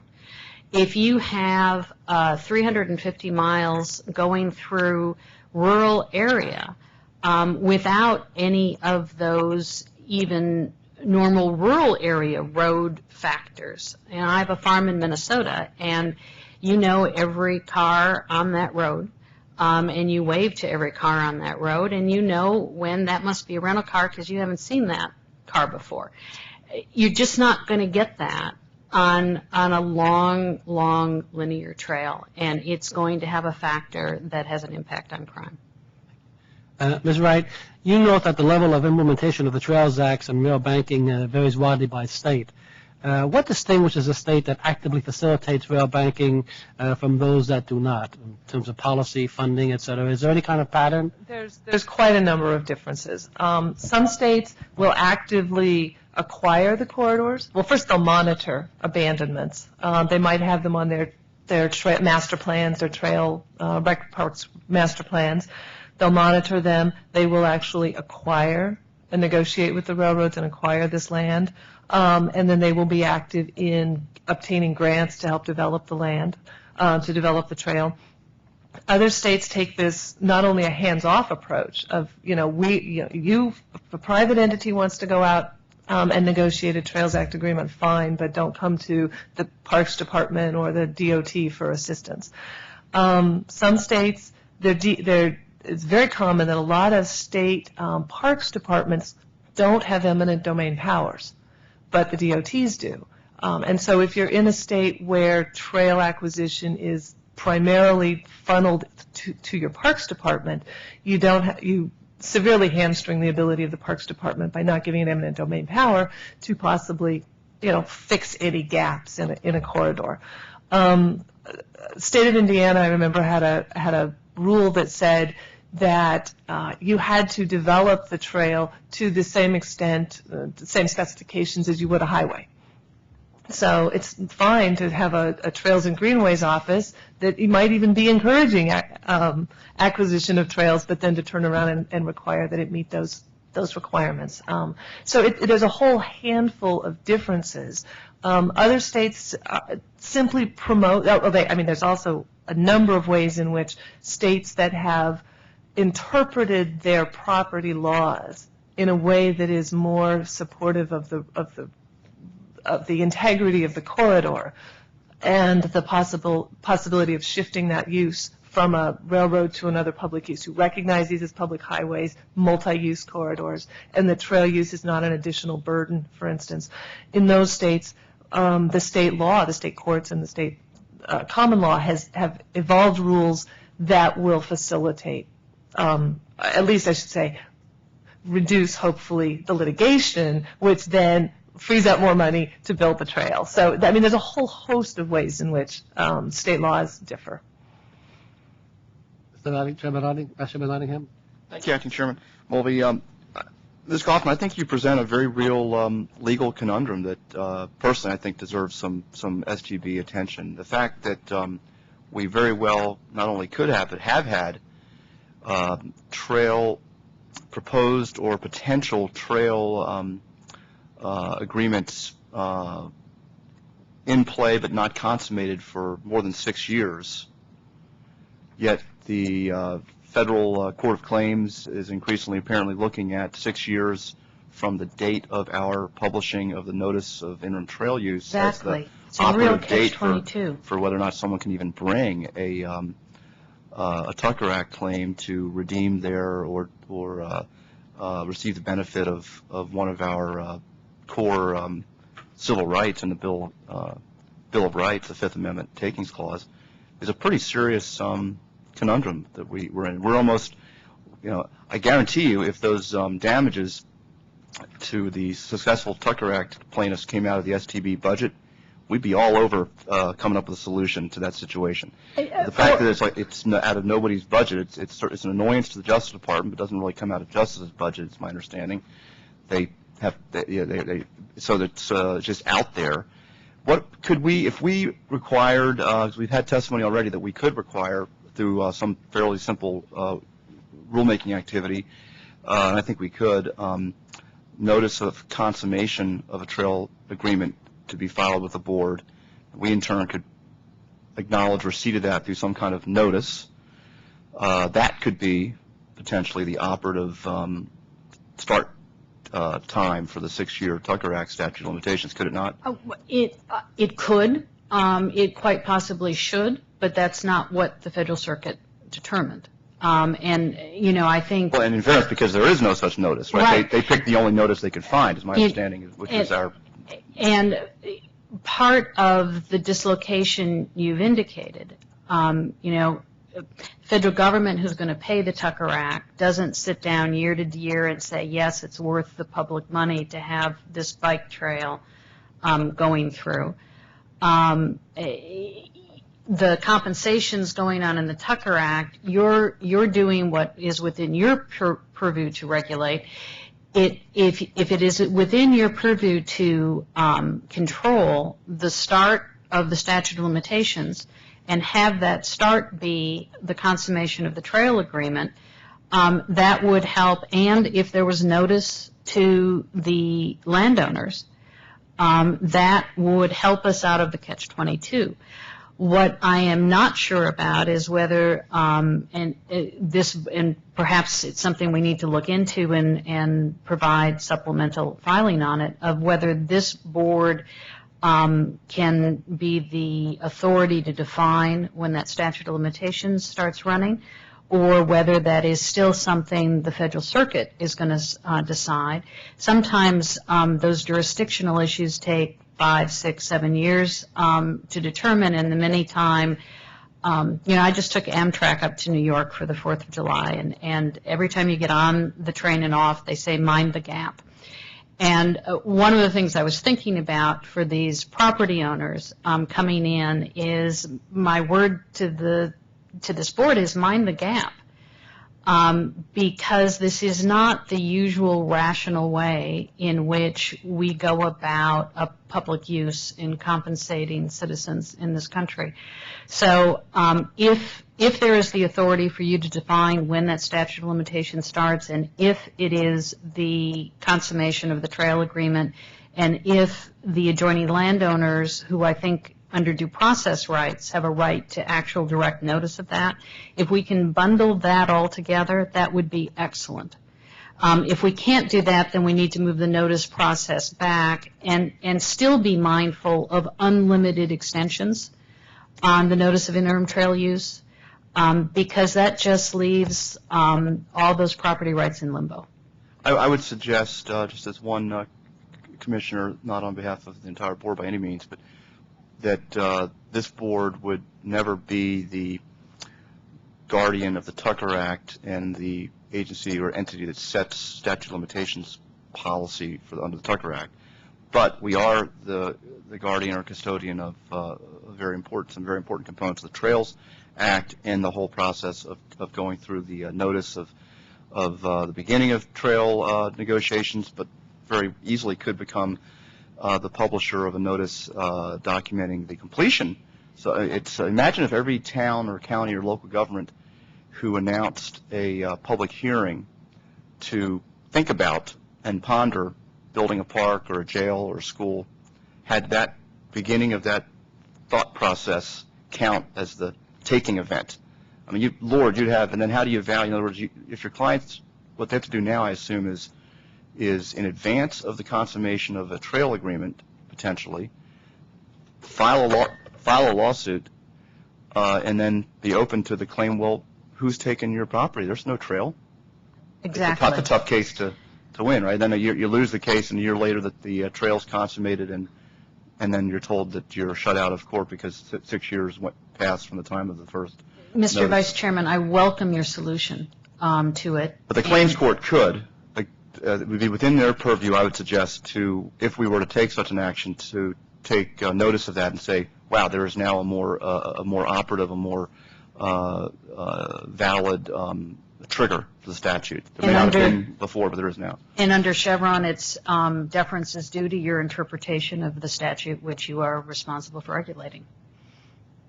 Well, I know that these, from our distant vantage point sitting here in Washington, D.C., these 6 and 8 and 12 and 15-foot strips that run across our country may not be the most valuable Tucker Act awards out there. But to me, it's a matter of principle that people, whether it's an inch or 6 inches or 6 miles of land, that there be a fair process for someone to bring a claim. And if they've got a claim, great. If they don't, they should lose. If they do, that's what our system's about. I do have a question for Ms. Wright, Professor Wright. Thank you for being here as well. I appreciate your tour through the history books a little bit, and it occurred to me that it reminded me of a little bit of Justice Scalia's concurring opinion in the Proceau Supreme Court decision out of the Vermont case in the Second Circuit, where he emphasized, and I think the court generally, even though it was a concurring opinion, emphasized that property rights are really creatures that are born out of state law, and they can vary from state to state, and there's no real system of federally conferred property rights in our tradition. And that can evolve, as you pointed out. There could be periods of time where state action and state policy can enhance certain types of property rights and also do the opposite of enhancing, can dilute or devalue certain property rights. Would you have anything to say about this ongoing commentary we have here at the board, and sometimes we hear it in the halls of Congress and elsewhere, that railroad property rights are de facto, because it's railroad involved, that they're somehow just de facto a lesser form of property rights? Or would you suggest it's more important to look at each deed and do the research, because it can, in some cases, it can be the most protected type of private property rights, the fullest, deserving of the fullest protections, or something less than that, depending on what's in the record? I think we need to think of it in two different contexts. When we're talking about an adjacent landowner and the railroad, two ostensibly private entities doing basic deed interpretation the way any two neighbors would be doing deed interpretation, the rules should be the same. The rules of deed interpretation should be the same. Problem is, they're not. And part of the reason they're not has to do with a very complicated history. But another reason that states have seen it to be permissible to create different rules is because the railroads are these quasi-public entities that have eminent domain powers. They've been given tax deductions. States invested heavily in stocks to build these railroads when they originally came through. And so when we're talking about a deed interpretation rule, I think the rules should be the same. But when we're talking about other potential stakeholders in an intact corridor that was constructed with significant amounts of public welfare, that the public's rights to reuse these corridors for utility purposes, for light rail, for trails, for other public transportation purposes, to me seems just absolutely, without question, a factor that should be taken into account. And the problem is, adjacent landowners and railroads, neither one, have a real incentive to bring the public right to the table. They're not going to bring someone in representing the general public into litigation. And so that's really why I'm here, is to try to speak for the general public and to recognize that as a result of extensive long-term regulation of the railroads, this property is property infused with a public trust.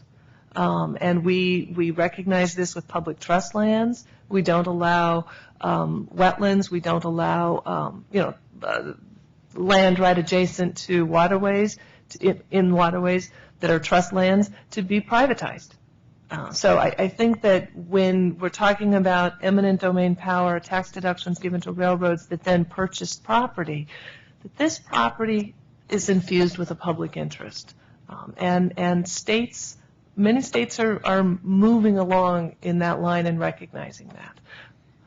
In your research, are there federal courts of appeals or U.S. Supreme Court decisions that actually arrive at the conclusion that because something is owned by a railroad, that that's sort of the end of the inquiry, that it's therefore the property is entitled to a lesser degree of private property Absolutely. rights? Absolutely. I mean, all you can think, I mean, you're a lawyer.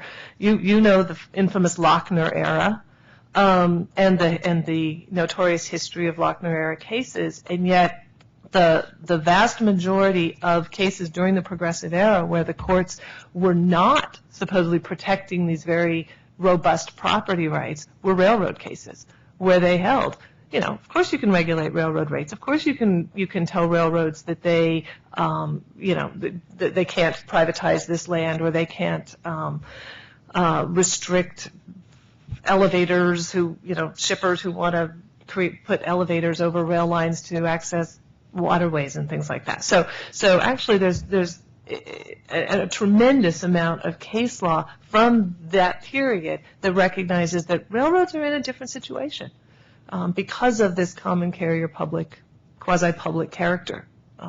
And we wouldn't be asking these questions if we were talking about a Department of Transportation, because a DOT, the state purchases the roadways, they use their eminent domain, they use the public money to purchase it, and that land is now public land. It's publicly owned, it's held in the public trust. These quasi-railroad lands are, I think, closer to those highway lands than to just the farm out in Minnesota. Thank you.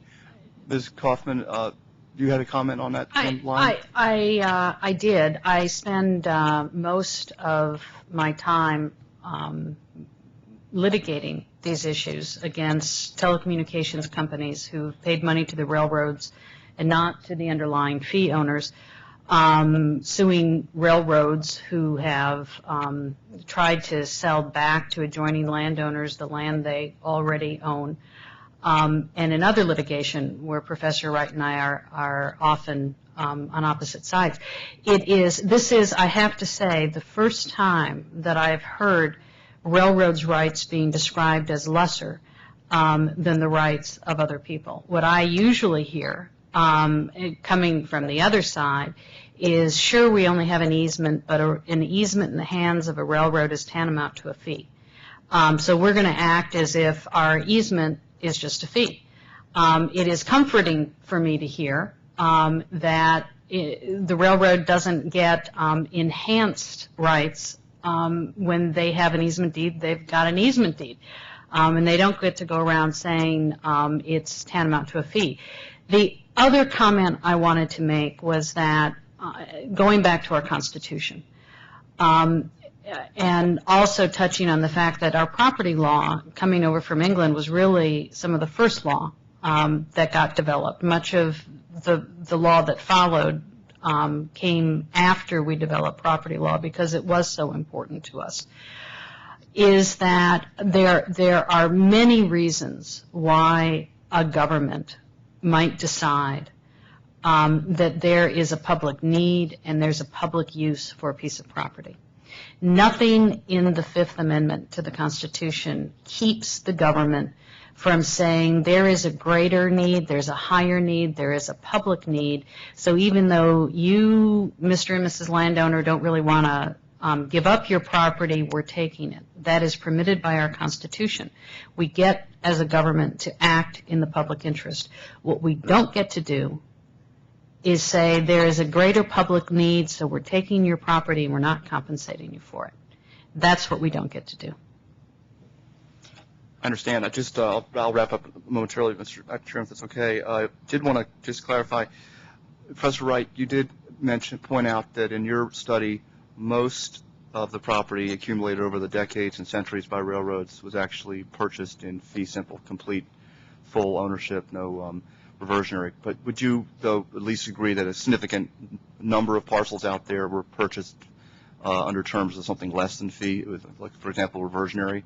Absolutely, yes. And would you agree that that was probably not an accident? In other words, railroad lawyers didn't just mess up and sign the wrong form. It was at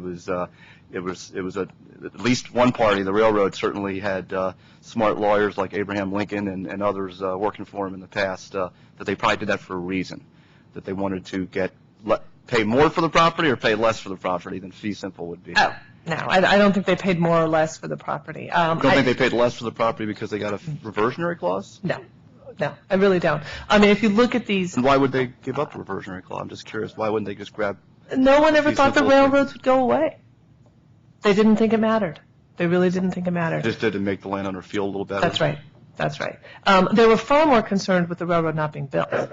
And so there were a lot of clauses that if they weren't built within a certain period of time, the land would be forfeited and come back. But no one ever thought the railroads would leave. These were look at our history. infrastructure.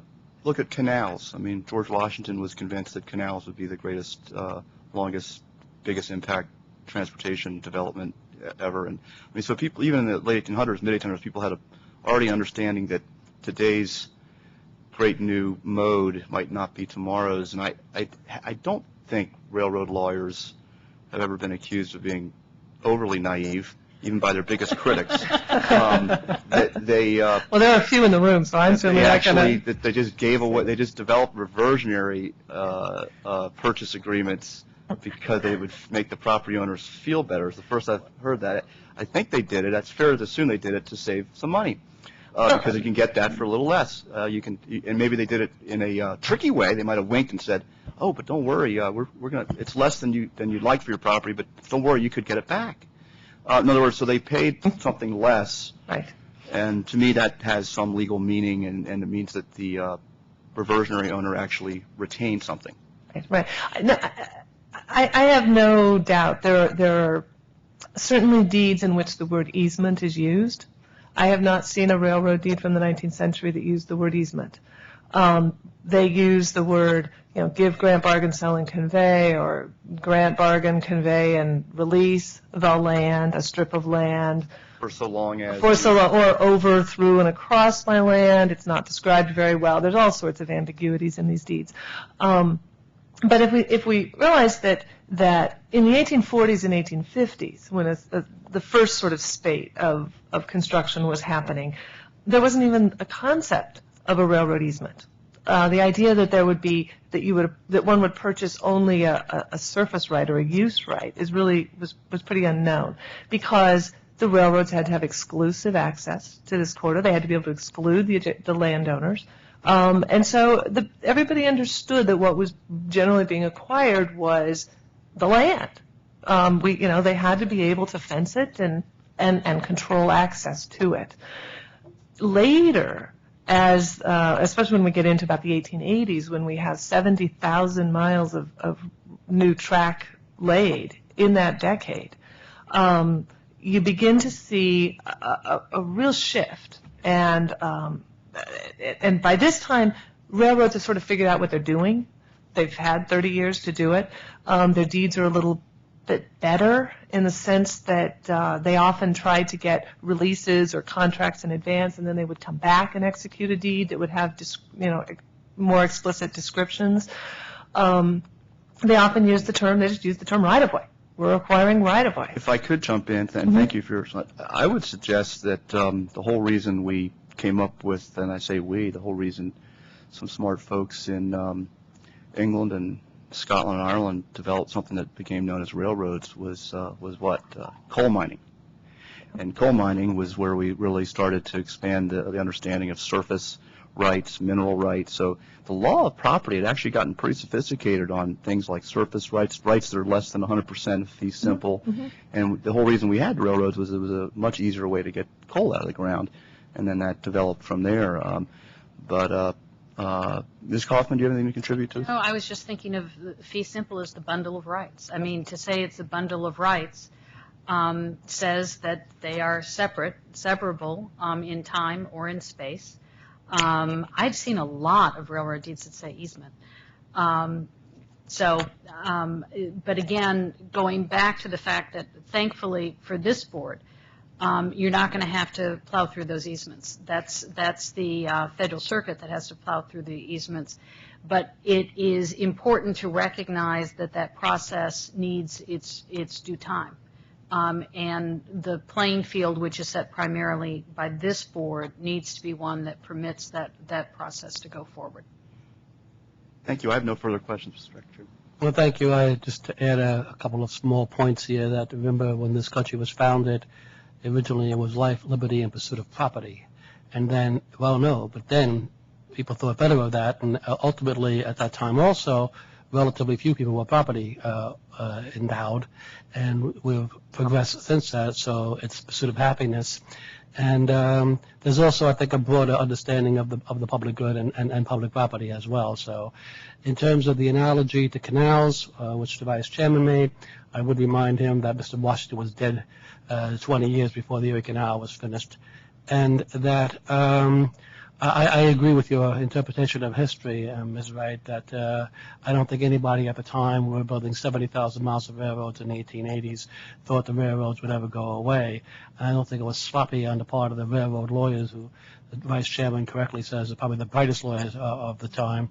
But nonetheless, I mean, the expectation was this was not going to be a problem. So I think you've got a good reading of history. Mr. Acting Chairman, can yes, I just respond to the...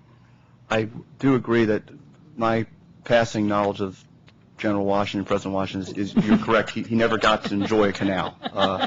But his family would tell you, and his ancestors, they sure wish they had all the money he laid out to help buy some of the land and invest in the land companies in preparation of the canal system coming. And he was I call him our first transportation leader.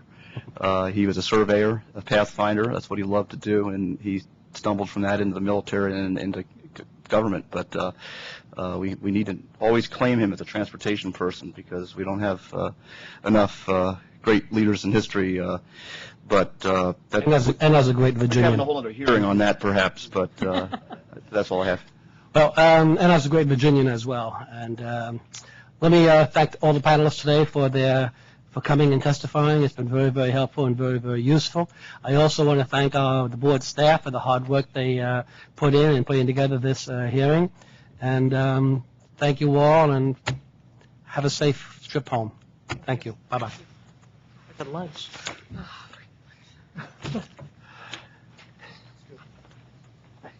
No, it's not.